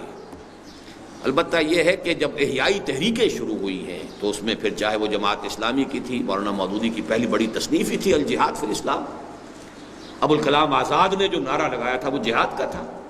اسی طریقے سے پھر یہ کہ جو بھی الاخوان المسلمون کا معاملہ ہوا ہے وہ جہاد کے لفظ سے، تو جہاد جو ہے بعد میں ان احیائی تحریکوں کا تو سینٹرل تھیم بنا ہے، اور پھر قتال کی بھی مختلف شکلیں ہوئی ہیں، اگرچہ ان میں سے ہر ایک کا علیحدہ معاملہ ہے، اس کو میں اس وقت ڈسکس نہیں کر سکتا، لیکن یہ کہ اقبال نے جس وقت یہ الفاظ کہے ہیں تو ابلیس نے جو بات کہی ہے اس کے مشیر نے وہ سب سے ضرورت تھی کہ کیا آپ کو فکر کس بات کی ہو گئی ہے جب مسلمان پر تو جہاد حرام ہی ہو چکا ہے۔ دوسرے مشیر صاحب اب ذرا پہلے مشیر سے اختلاف کرتے ہوئے ظاہر کرتے ہیں کہ نہیں، ایک خطرہ تو پیدا ہو چکا ہے۔ خیر ہے سلطانی جمہور کا غوا کے شر، تو جہاں کے تازہ فتنوں سے نہیں ہے باخبر۔ یعنی یہ جو پہلا مشیر تھا اس کی اس نے نفی کی ہے کہ تمہیں everything is not okay, واقعتاً گڑبڑ ہے، اور بڑی سب سے بڑی گڑبڑ یہ ہے کہ ابھی سلطانی جمہور کا آتا ہے زمانہ، جو نقش کہن تم کو نظر آئے مٹا دو، تو ملوکیت کا تو بیڑا غرق ہو جائے گا۔ اور ہم نے جو بھی اپنی بساط بچھائی تھی اس میں نمبر 1 پر ملوکیت ہے، تو جمہوریت آئے گی، جمہوریت جو حاکمیت عوام آ جائے گی، ہے سلطانی جمہور یعنی پاپولر سوورنٹی، تو اس سے ملوکیت کا تو جو ہے بیڑا غرق ہو جائے گا، تو ہماری بساط کا جو رکن اول تھا وہی ختم ہو جائے گا۔ تو اس حوالے سے واقعتاً قابل تشویش مسئلہ ہے، اور ہمیں واقعتاً غور کرنا چاہیے۔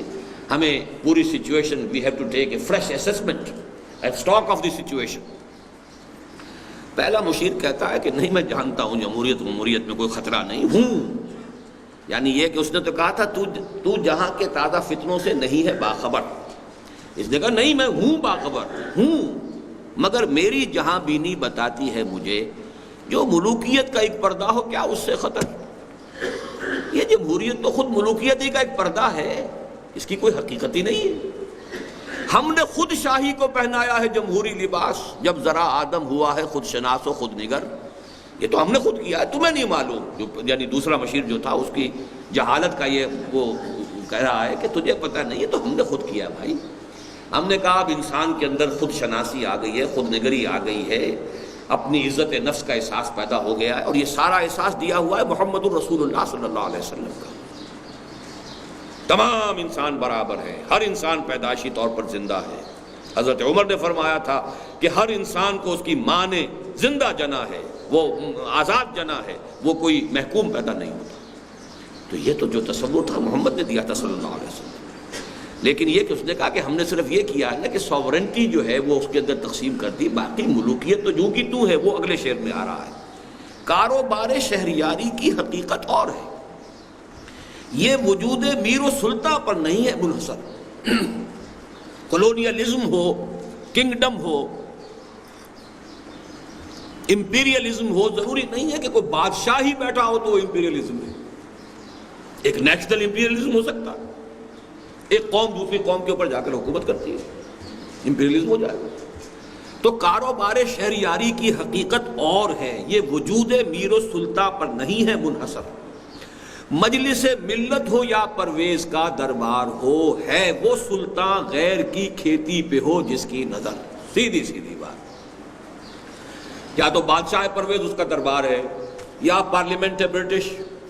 سوال تو یہ ہے کہ غیر کی کھیتی کو اجاڑنے اور اس کے ایکسپلائٹ کرنے اور اس سے حاصل کرنے کا اگر یہ ہے نظر، تو بس وہی سلطانی ہے، وہی شہنشاہیت ہے، وہی ملوکیت ہے، وہی کولونیلزم ہے وہ سلطان غیر کی کھیتی پہ ہو جس کی نظر۔ تو نے کیا دیکھا نہیں مغرب کا جمہوری نظام، چہرہ روشن اندروں چنگیز سے تاریک تر۔ اب یہ چنگیز جو ہے یہ ہماری پورے ادب کے اندر، مشرقی ادب میں، یہ ایک ٹیرر کا اور ظلم کا اور تشدد کا اور جو بھی وحشت کا ہے اس کے لیے ایک بہت بڑا سمبل ہے۔ یہ ہلاکو کا دادا تھا چنگیز خان اعظم۔ 1155 میں عیسوی میں اس کی ولادت ہوئی ہے، 1203 میں اس کو خان اعظم منگولوں نے تسلیم کر لیا ہے۔ پھر اس کے بعد جو تباہی اس نے مچائی ہے، پورا ترکستان مسلم علاقہ جو تھا اس کو برباد کیا، ایران کو برباد کیا، اس کام کو پھر آگے جا کر اس کے پوتے نے جو ہے بغداد کی تباہی تک پہنچایا ہے 1258 میں۔ تو یہ جو کہا ہے جلال پادشاہی ہو کہ جمہوری تماشا ہو، جدا ہو دی سیاست سے تو رہ جاتی ہے چنگیز جی۔ کیا فرق پڑتا ہے جمہوری تماشا ہے یا جلال پادشاہی ہے؟ ہیومن ساورنٹی جہاں آ گئی وہ ملوکیت ہے۔ ہیومن ساورنٹی ایک پرسن کی ہو چاہے وہ ایک قوم کی ہو، وہ ملوکیت ہے، لہذا کوئی گھبرانے کی بات نہیں ہے۔ یہ تو ہم نے خود شاہی کو پہنایا ہے جمہوری لباس، جب ذرا آدم ہوا ہے خود شناس و خود نگر۔ اور ایک اور جگہ علامہ اقبال نے اس مغربی جمہوریت کے بارے میں جو کہا ہے وہی ساز کہن مغرب کا جمہوری نظام، اس کے پردوں میں نہیں غیرز نوائے قیصری، دیو استبداد جمہوری قبا میں پائے کوب، تو سمجھتا ہے یہ آزادی کی ہے نیلم پری۔ اب تیسرا مشیر کہتا ہے روح سلطانی روح سلطانی رہے باقی تو پھر کیا اضطراب، یعنی اگر یہ سوورنٹی کا کانسیپٹ، انسانی سوورنٹی اور غیر کی کھیتی کو استعمال کرنا، اس پر قبضہ کرنا، اگر یہ روح برقرار ہے تو کوئی حرج نہیں، پھر تو ٹھیک ہے، پھر تو وہی ملوکیت چل رہی ہے مگر کیا اس یہودی کی شرارت کا جواب؟ یہودی سے مراد یہاں پر کارل مارکس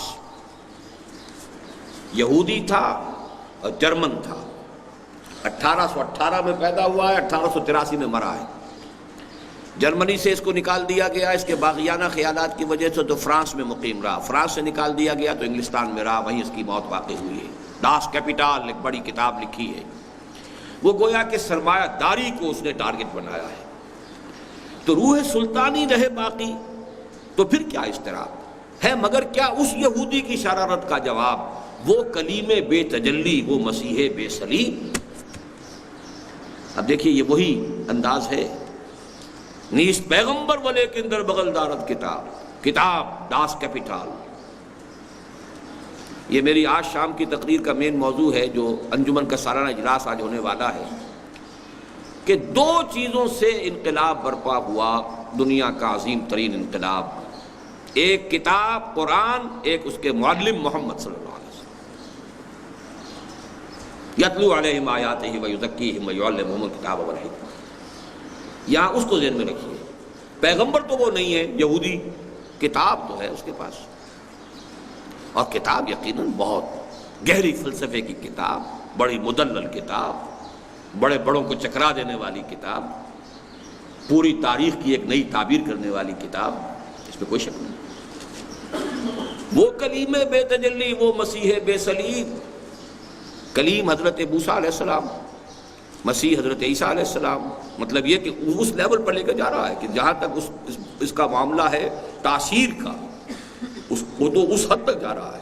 نیست پیغمبر ولیکن در بغل دارت کتاب۔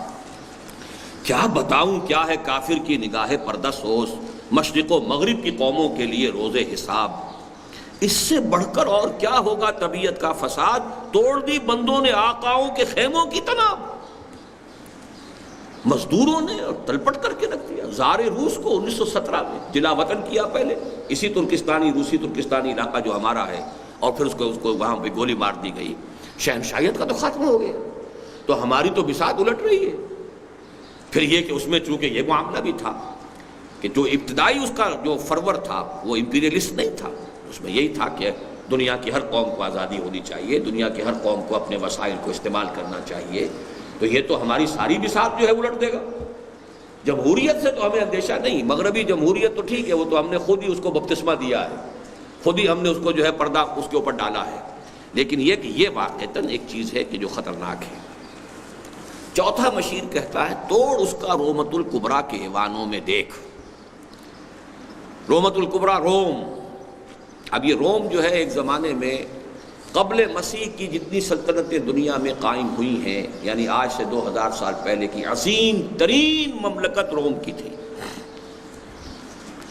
یارک سے لے کے بغداد تک، یارک برطانیہ، بغداد، اور تبریز سے لے کر موراکو تک، 3 بر اعظموں پر محیط، پورا شمالی افریقہ، پورا یورپ اور مغربی ایشیا کا بھی ایک بڑا چنک، اتنی عظیم سلطنت۔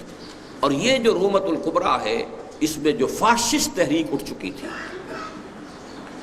اور مسولینی ابھرا تھا بڑی شدت کے ساتھ، قوت کے ساتھ، اور وہ اب تازہ کرنا چاہ رہا تھا وہی سیزر۔ آل سیزر کو دکھایا ہم نے پھر سیزر کا خواب۔ سیزر ہی لفظ اصل میں عربی میں قیصر بنا ہے، سیزر سی سے لکھا جاتا ہے تو وہ کاف بن گیا قیصر ہے۔ تو یہ سیزر جو بہت بڑی ایک یوں سمجھیے کہ ایک ہستی تھی رومن امپائر کی، ہم نے ان کی نسل کو پھر خواب دکھا دیا کہ دوبارہ ایک وسیع مملکت قائم کرو، پھر کنگڈم قائم کرو۔ مسولینی کو تو ہم نے تو توڑ تو پیدا کر دیا، اگر ادھر سے اشتراکی انقلاب آ رہا ہے تو ادھر سے فاشسٹ تحریک بھی اٹھ رہی ہے کہ نہیں؟ تو گویا کہ ہم نے ملوکیت کو دوبارہ زندہ کرنے کا پورا بندوبست کر دیا ہے، اور اس اشتراکیت کا گلا گھونٹنے کا بندوبست عین اس کے اپنے یورپ کی سرزمین میں کر دیا ہے۔ توڑ اس کا رومت الکبریٰ کے ایوانوں میں دیکھ، آل سیزر کو دکھایا ہم نے پھر سیزر کا خواب، کون بحر روم کی موجوں سے ہے لپٹا ہوا، گاہ بالغ چوں صنوبر گاہ نالت چوں رباب۔ اب یہ مسلونی کی شخصیت کی طرف ہے کہ ایک طرف تو یہ کہ بہت وہ جوش دلاتا تھا پوری قوم کو، اور ایک بڑی عسکریت پیدا کر دیتا تھا، جیسے کہ صنوبر کا درخت ہوتا ہے بہت اونچا، اور کبھی جو ہے اس کے اندر ایک سوز و ساز کی سی کیفیت ہوتی تھی۔ اس طریقے سے سوز و ساز کے ذریعے سے وہ اپنی قوم کو ابھار کر اس مقام تک لے آیا، لیبیا فتح کیا، اس کے بعد جو ہے حبشہ پر حملہ کیا ہے۔ یہ سارا جو ہے اس کی طرف سے سیلاب آ رہا تھا۔ لیکن یہاں ایک بات اور نوٹ کر لیجئے کہ احادیث نبویہ سے بھی معلوم ہوتا ہے کہ روم دوبارہ ریزریکٹ ہو جائے گا۔ الملحمۃ العظمیٰ جب لڑی جائے گی، تیسری عالمگیر جنگ جو تاریخ انسانی کی عظیم ترین جنگ ہوگی، جس کو کہ ببلیکل جو ٹرمینالوجی ہے بائبل کی، اس میں کہا جاتا ہے آرمگڈون، اور حدیث میں کہا گیا الملحمۃ العظمیٰ۔ اب یہ ساری چیزیں میری کتاب میں موجود ہیں، سابقہ اور موجودہ مسلمان امتوں کا ماضی، حال اور مستقبل، اس میں بھی لفظ روم آتا ہے۔ اور یہ ایک کتاب میں نے حال ہی میں پڑھی ہے، ایک پادری کی، امریکن، غالباً ہال لنڈسے اس کا نام ہے، دی لیٹ گریٹ پلانٹ ارتھ کے نام سے کتاب لکھی ہے، اور اس نے ایک بائبل کی اور کتاب قدیم اور عہد نامہ جدید ان سب کے حوالوں سے ثابت کیا ہے کہ یورپ کی یہ کانفیڈریسی دوبارہ بن جائے گی، اور یہ گویا کہ ایک نیا رومن امپائر کی شکل میں دوبارہ دنیا کے سامنے آئے گی، اور اسلام کے ساتھ ان کا ایک بہت بڑا تصادم ہوگا۔ احادیث میں آتا ہے 80 علم ہوں گے، ہر علم کے نیچے 12,000 سپاہی ہوں گے، اور یہ تمام جو ہے عیسائی قوتیں روم کے نام کے تحت جمع ہوں گے۔ بہرحال یہ میں نے صرف اس لیے کہا کہ آپ یہ بھی نوٹ کر لیں کہ علامہ اقبال نے بھی جو لفظ استعمال کیا رومت الکبریٰ، گریٹ روم، دی اینشنٹ روم، اس کی جو عظمت جو ہے۔ تیسرا مشیر کہتا ہے میں تو اس کی عاقبت بینی کا کچھ قائل نہیں، جس نے افرنگی سیاست کو کیا یوں بے حجاب۔ اس کا اصل میں اشارہ یہ ہے کہ جب مسولینی آگے بڑھا ہے، اور اس کے بعد پھر نازی جو ہے نازیزم بھی آگے بڑھا، لیکن اس وقت تک علامہ اقبال کی زندگی تک ابھی وہ پورے عروج پر نہیں آیا تھا۔ اس وقت تک کی صورت یہی ہے کہ مسولینی جو ہے اس علاقے کے اندر فاشزم کا اور ڈکٹیٹرشپ کا اور اس کا بہت بڑا جو ہے وہ امپیریلزم کا نمائندہ بن کر آیا ہے، اور اس سے خطرہ محسوس ہو گیا تھا خود مغربی قوتوں کو، انہوں نے تنقید کرنی شروع کر دی تھی۔ تو اس نے کہا ہے کہ میں تو اس کی عاقبت بینی کا کچھ قائل نہیں، جس نے افرنگی سیاست کو کیا یوں بے حجاب۔ اس نے کھل کر جواب دیے کہ تم نے سب کچھ کیا ہے، تم نے پوری دنیا کو فتح کیا، تو میں نے اگر فتح کر لیا ہے تو میرے اندر کیڑے ڈال رہے ہو۔ بہرحال اب پانچواں مشیر کہہ رہا ہے آخری اس سمجھیے کے بعد، اے تیرے سوز نفس سے کار عالم استوار۔ یہ بڑا عجیب ہے یہ مصرع، سوز نفس، اس کے سوز نفس چونکہ وہ آتشی مخلوق ہے تو غضب، انتقام، غیظ، اسی میں کینہ، اسی میں یہ سارے جو بھی دنیا کے اندر جو خرابیوں کے جتنے بھی منبع ہیں وہ یہ ہے، گویا کہ یہ ابلیس کا وہ سوز نفس ہے۔ اے تیرے سوز نفس سے کار عالم استوار، یہ سارا ہنگامہ ہے تو اسی سے۔ تو نے جب چاہا کیا ہر پردگی کو آشکار، جو بھی راز کی بات ہوتی تھی تو اسے سامنے لاتا رہا ہے۔ آب و گل تیری حرارت سے جہان سوز و ساز، یہ آب و گل کی جو دنیا ہے مٹی کی اور پانی کی، اسی سے یہ سارا معاملہ بنا ہے دنیا، اور اس کا یہ ساری آباد کاری ہے، اور جو چاہے وہ پلانٹ کنگڈم ہے، اینیمل کنگڈم ہے، اور یا پھر ٹاپ پر انسان ہے۔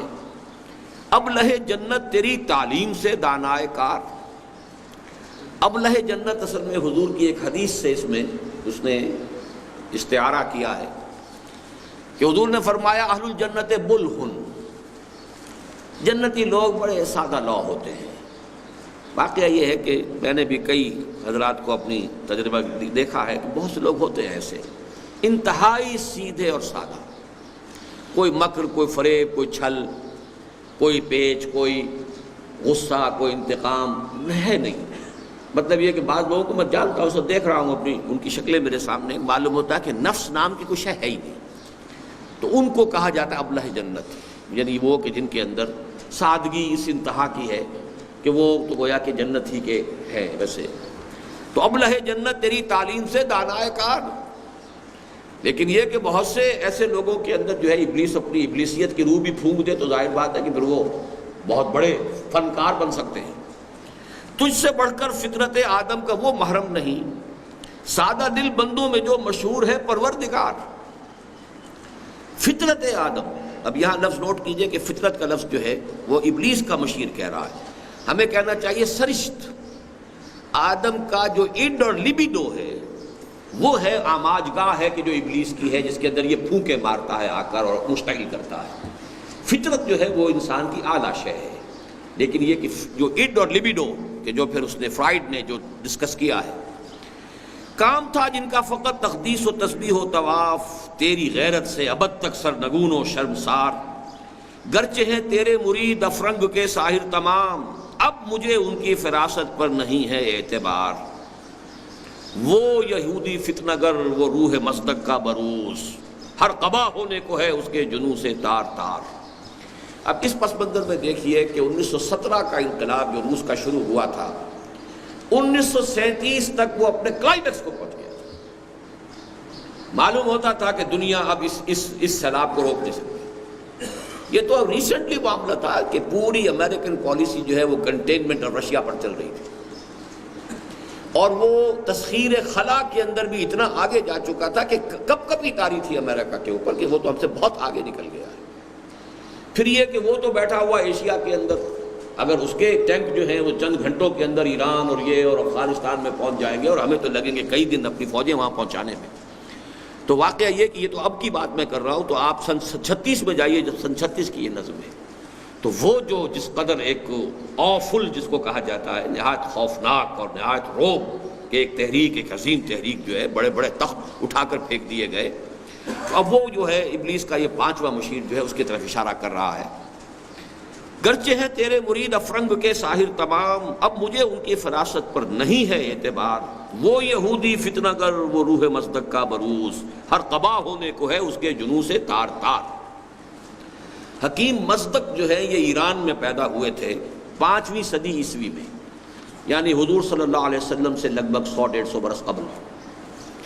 اور یہ ان کا فلسفہ ہے یہ کہ خدا یعنی یزداں وہ تو دنیا میں خیر ہی چاہتا ہے، بھلائی ہی چاہتا ہے، نیکی ہی چاہتا ہے، وہ نیکی کا خدا ہے، لیکن ایک اور ہے قوت، بدی کی قوت ہے، اور وہ ہے اہرمن۔ اور اس اہرمن کا جو سب سے بڑا ہتھیار ہے وہ لوگوں میں حسد اور کینہ اور بغض، یہ بیماریاں ہیں کہ جو اس نے پیدا کی ہیں، اور اس کی وجہ سے دنیا میں فساد ہے، گندگی ہے، سارا جو بھی کچھ ہے برائی ہے وہ وہاں سے ہے۔ اور اس حسد اور کینے کا اور سارا جو ہے سبب کیا ہے؟ 3 چیزوں میں عدم مساوات، زر زن زمین، اس میں اگر اونچ نیچ ہوتی ہے تو فساد ہوتا ہے، پھر کینہ ہوتا ہے، پھر حسد ہوتا ہے، پھر بغض ہوتا ہے، پھر مقابلے ہوتے ہیں، پھر جنگیں ہوتی ہیں۔ تو اس کا فلسفہ یہ تھا کہ مصداقیت جس کو کہتے ہیں کہ یہ 3 چیزوں میں تمام انسانوں کو مساوی کر دیا جائے، زر زن زمین، 3 چیزوں میں مساوی۔ اگر ہر ایک مرد کے لیے 2 شادیاں ہو سکتی تو سب کے لیے 2 شادیاں ہوں گی، اگر ایک ہی ہے تو پھر ایک ہی ہو، اسی طرح زمین ہے، اسی طرح دولت ہے۔ تو اس کو پھر کہا جاتا ہے کہ یہ جو گویا کہ اشتراکیت جو ایک خواب آیا بعد میں، یوں سمجھیے کہ 1500 برس بعد، اس کا ایک حیولہ، اس کا ایک بلیو پرنٹ جو ہے وہ اس وقت مصدق کے فلسفے میں تھا۔ تو بروز کہتے ہیں کسی کا ظہور ہو جانا، گویا کہ وہی روح مصدق جو ہے دوبارہ مارکس کی شکل میں دنیا میں ظاہر ہو گئی ہے کہ جس نے معاشی مساوات کا نعرہ لگایا ہے۔ 528 عیسوی میں اسے نوشیرواں شہنشاہ ایران نے قتل کر دیا تھا، اور پھر 531 میں اس مصدق کے جتنے بھی ماننے والے تھے ایران میں ان سب کو قتل کر دیا گیا۔ وہ یہودی فتنہ گر، وہ روح مصدق کا بروز ہر قبا ہونے کو ہے اس کے جنوں سے تار تار، زاغ دشتی ہو رہا ہے ہم سرے شاہین و چرغ۔ یہ مزدور اور یہ کسان اور یہ جاگیرداروں کے اور یہ گویا کہ کوا جو ہے شاہین کے برابر ہو رہا ہے، یہ تو تلپٹ ہو جائے گی ہماری ساری بساط۔ ہم نے جو کچھ بھی اپنا مکر کا جال پھیلایا تھا ختم ہو کر رہ جائے گا، کہاں غلامی کہاں محکومی، سب ختم ہوئی بات۔ زاغ دشتی ہو رہا ہے ہم سرے شاہین و چرغ، کتنی سرعت سے بدلتا ہے مزاج روزگار، چھا گئی آشفتہ ہو کر وسعت افلاک پر، جس کو نادانی سے ہم سمجھے تھے ایک مشت غبار، ہم سمجھے تھے کہ یہ صرف ایک جو ہے مٹی کی کہ ایک مٹھی بھر مٹی ہے، یہ تو پوری دنیا کے اوپر چھا گئی ہے۔ فتنہ فردا کی ہیبت کا یہ عالم ہے کہ آج کانپتے ہیں کوہسارو مرغزارو جوئے بار، لرزہ طاری ہے۔ جیسے کسی وقت حضرت عمر فاروق رضی اللہ تعالیٰ عنہ کے عہد خلافت میں لرزہ طاری تھا کیسر و کسریٰ کے ایوانوں میں، ایسے کمیونزم نے لرزہ طاری کر دیا۔ مغربی امپیریلزم کے لیے لرزہ، کیپٹلزم کے لیے لرزہ، بھی پیغام ایسا تھا، اتنا انقلابی تھا کہ اس میں اسے اس ابلیس کے پانچویں مشیر کو محسوس ہو رہا ہے کہ ہماری تو سارا جو بھی مکر کا جو بھی جال ہم نے بچھا رکھا ہے اور ساری ہماری بساط تلپٹ ہو کر رہ جائے گی۔ میرے آقا وہ جہاں زیر و زبر ہونے کو ہے، جس جہاں کا ہے فقط تیری سیادت پر مدار۔ اب جو خون ذرا گرم ہوا ابلیس صاحب کا، تو اب ابلیس صاحب کا آخری یہ پریزیڈنشل ایڈریس ہے کہ یہ ہے میرے دستے تصرف میں جہان رنگ و بو، وہی لافظنی جو انوگرل ایڈریس کے شروع میں کے آخر میں تھی، اب یہ جو آخری کنکلوڈنگ لیکچر ہے، کنکلوڈنگ ایڈریس ہے، اس کے شروع میں ہے میرے دستے تصرف میں جہان رنگ و بو، کیا زمین کیا محرمہ کیا آسمان توبتو، دیکھ لیں گے اپنی آنکھوں سے تماشا غرب و شرق، میں نے جب گرما دیا اقوام یورپ کا لہو۔ نوٹ کیجئے 38 میں اقبال کا انتقال ہوا ہے اور اس کی کتنے بعد 3 سال بعد دوسری عالمگیر جنگ چھڑ گئی۔ دیکھ لیں گے اپنی آنکھوں سے تماشا غرب و شرق، میں نے جب گرما دیا اقوام یورپ کا لہو، کیا امامان سیاست کیا کلیسا کے شیوخ، سب کو دیوانہ بنا سکتی ہے میری ایک ہو۔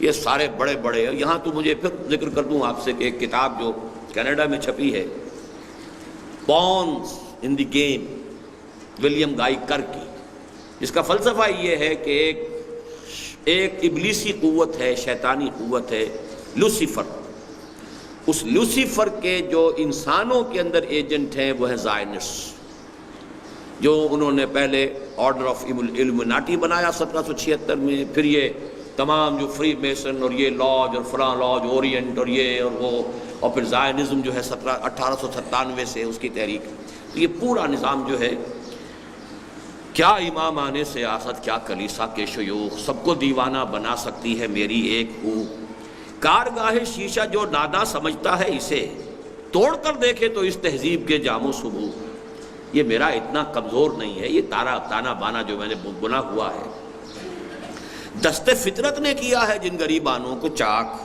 مستقی منطق کی سوزن سے نہیں ہوتے رفو۔ یہ ہے وہ بہت اہم شعر کہ فطرت نے چونکہ مساوات نہیں رکھی ہے، اس کریشن میں کہیں مساوات نہیں ہے، بیلنس ہے، وزن توازن، مساوات نہیں ہے۔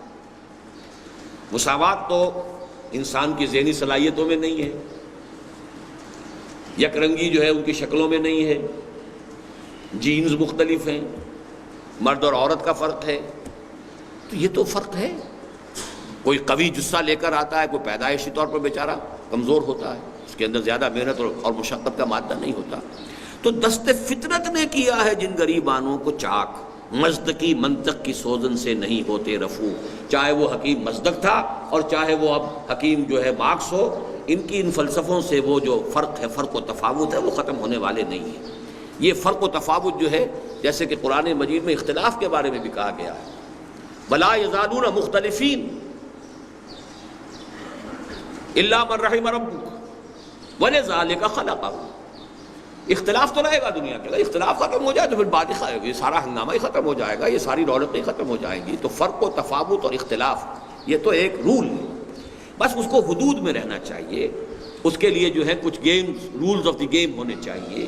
حدود سے تجاوز نہیں ہونا چاہیے وغیرہ وغیرہ، مولانا بات ہو جائے گی۔ کب ڈرا سکتے ہیں مجھ کو اشتراکی کوچہ گرد، یہ پریشان روزگار آشفتہ مغز آشفتہ ہو، یہ دماغ بال ان کے الجھے ہوئے، چہروں پہ وحشت، اور یہ لوگ یہ مجھے پریشان کر دیں گے، یہ مجھے ڈرانے والے نہیں ہیں۔ ہے اگر مجھ کو خطر کوئی تو اس امت سے ہے۔ اب یہاں سے پیغام شروع ہوا ہے، جھنجھوڑنے والا پیغام، کہ ابلیس کو اگر کوئی اندیشہ ہے تو نہ جمہوریت سے، نہ فاشزم سے، نہ ناززم سے، نہ اشتراکیت سے۔ اور اشتراکیت اس وقت ٹاپ پر تھی جب یہ نظم علامہ اقبال، آج تو اشتراکیت جو ہے وہ مر گئی یا اس کا دور گزر گیا، تو ہم 60 سال بعد بیٹھے ہیں نا، سن 36 کی نظم کو ہم سن 96 میں پڑھ رہے ہیں۔ اس ڈفرنس کو اپنے ذہن میں رکھیے، اپنے عروج پر، کلائمیکس پر جب یہ تھی، کب ڈرا سکتے ہیں مجھ کو اشتراکی کوچہ گرد، یہ پریشان روزگار آشفتہ مغز آشفتہ ہو، ہے اگر مجھ کو خطر کوئی تو اس امت سے ہے جس کی خاکستر میں ہے اب تک شرار آرزو۔ آرزو ہے اوپر اس کے خاک آ گئی ہے، راکھ آ گئی ہے، انگارہ اندر ہے، چنگاری اس میں ہے، آگ بجھی ہوئی نہ جان، آگ دبی ہوئی سمجھ۔ تو میں تو ڈرتا ہوں تو اس سے ڈرتا ہوں، مجھے کسی اور شے سے کوئی خوف نہیں، کوئی ڈر نہیں، کوئی اندیشہ نہیں۔ خال خال اس قوم میں اب تک نظر آتے ہیں وہ کرتے ہیں اشک سحر گاہی سے جو ظالم وضو۔ انفرادی تقوی، انفرادی سوز و ساز کی جو ہے آج کے دور میں بھی اس امت کے اندر کمی نہیں ہے۔ اصل مسئلہ یہ ہے، خال خال ایسے لوگ بھی موجود، جانتا ہے جن پہ روشن باطن ایام ہے، مستقیت فتنہ فردہ نہیں اسلام۔ میرے لیے خطرے کے اگر کوئی معاملہ ہے، کوئی چیلنج ہے، تو وہ مستقیت سے نہیں ہے، وہ اشتراکیت سے نہیں ہے، وہ جمہوریت سے نہیں ہے، وہ اجتماعیت سے نہیں ہے، وہ سرمایہ داری سے نہیں ہے، وہ ہے اسلام سے۔ اب اس کا یہ جو نظم کے اندر کئی اتار چڑھاؤ آئیں گے، خطرہ تو ہے، لیکن خطرے میں اب اس کا دل کا دلاسا دینے والی چیزیں کون سی ہیں؟ جانتا ہوں میں یہ امت حامل قرآن نہیں۔ میرے لیے امید کی بات اگر ہے تو وہ یہ ہے کہ اس امت نے قرآن کو بند کر کے ٹھپ کر کے رکھ دیا، جزدانوں میں ہے، مسلمانی در کتاب اور مسلمانہ در گور۔ جانتا ہوں میں یہ امت حامل قرآن، اس لیے کہ اصل طاقت تو قرآن تھی، اصل اعلیٰ انقلاب محمد کا قرآن تھا صلی اللہ علیہ وسلم، جہاد پر ابھارنے والا قرآن تھا، سرمایہ داری کی مذمت کرنے والا قرآن تھا، قرآن اس نے بند کر دیا، یہ بہت غنیمت ہے۔ جانتا ہوں میں یہ امت حامل قرآن نہیں۔ آج شام کو یہ اس موضوعات پر گفتگو ہوگی، جو حضرات بھی چاہیں آج 7 بجے ہمارا انجمن کا سالانہ اجلاس ہے، اس میں تشریف لائیں، قرآن آڈیٹوریم میں۔ ہے وہی سرمایہ داری بندہ مومن کا دین، وہی زر پرستی، وہی دولت پرستی، وہی سود خوری، وہی سارا معاملہ، وہ اس نے بھی وہ پورا کا پورا دین اختیار کر رکھا ہے، اس پنجے کے اندر بھی پوری طریقے سے وہ پھنسا ہوا ہے۔ جانتا ہوں میں کہ مشرق کی اندھیری رات میں بے ید بیضا ہے پیران حرم کی آستین۔ پیران حرم کی آستین کے اندر وہ حضرت موسیٰ والا ہاتھ نہیں ہے جو دمکتا ہو چمکتا ہو جب نکلے، بے ید بیضا یعنی روحانیت سے خالی ہو چکا۔ لفظ ہیں، دھواں دھار تقریریں ہیں، لفاظی ہے، جو کچھ ہے، لیکن ید بیضا نہیں۔ نہ عصائے موسیٰ قرآن ہے جو معجزہ تھا حضرت موسیٰ علیہ السلام کا، در بغل داری کتاب زندگی، جیسے حضرت موسیٰ کو اللہ نے فرمایا تھا تمہاری بغل میں عصا موجود ہے، پھینکو تو صحیح، کیوں ڈر رہے ہو؟ لا تخف الق ما فی عصاک ما فی یدک الق عصاک۔ اسی طریقے سے بے ید بیضا ہے پیران حرم کی آستین، عصر حاضر کے تقاضاؤں سے ہے لیکن یہ خوف ہو نہ جائے آشکارا شر پیغمبر کہیں۔ یہ اس کا سب سے بڑا، اس نظم کا مرکزی شعر ہے اس اعتبار سے کہ سوشل ایوولوشن کا جو پروسیس انیشیٹ کیا تھا محمد الرسول اللہ صلی اللہ علیہ وسلم سے، جس کو ٹیک اوور کیا ہے ویسٹ نے، یہ پروسیس اپنی منطقی انتہا کو پہنچ کر محمد کے دین تک لوگوں کو پہنچا دے گا۔ یہ بات جو ہے بہت گہری ہے اور علامہ اقبال کے فکر اور فلسفے کے اندر بڑے مرکزی نقطے کی شے ہے۔ انسانی حریت، اخوت، مساوات، یہ سبق تو دیے تھے محمد نے صلی اللہ علیہ وسلم. اس کے بعد ہم نے تو پھر ملوکیت شروع کر دی، پھر ہم نے بغداد میں محل بنا لیے، پھر ہم نے عیش شروع کر دی، پھر ہم نے کسرا ختم ہوا تھا، پھر کوئی اور کسرا پیدا ہو گئے.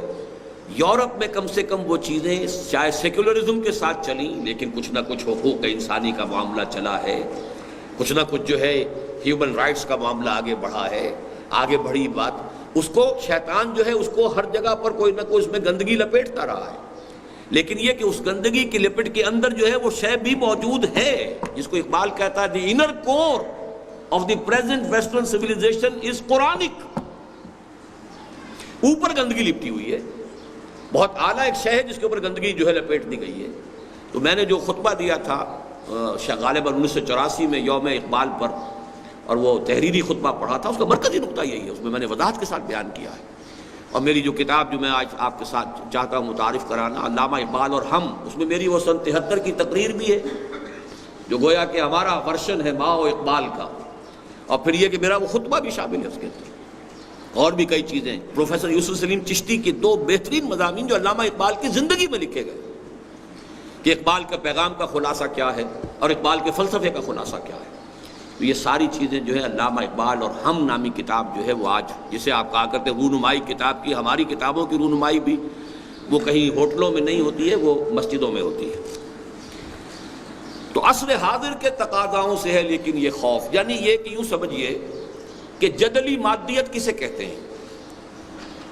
خالص مادی سطح پر بھی یہ عمل چل رہا ہے کہ کوئی ایک نظریہ یا خیال آیا، نظام آیا، وہ خیال کی سطح پر آیا، اس کا ایک رد عمل پیدا ہوا.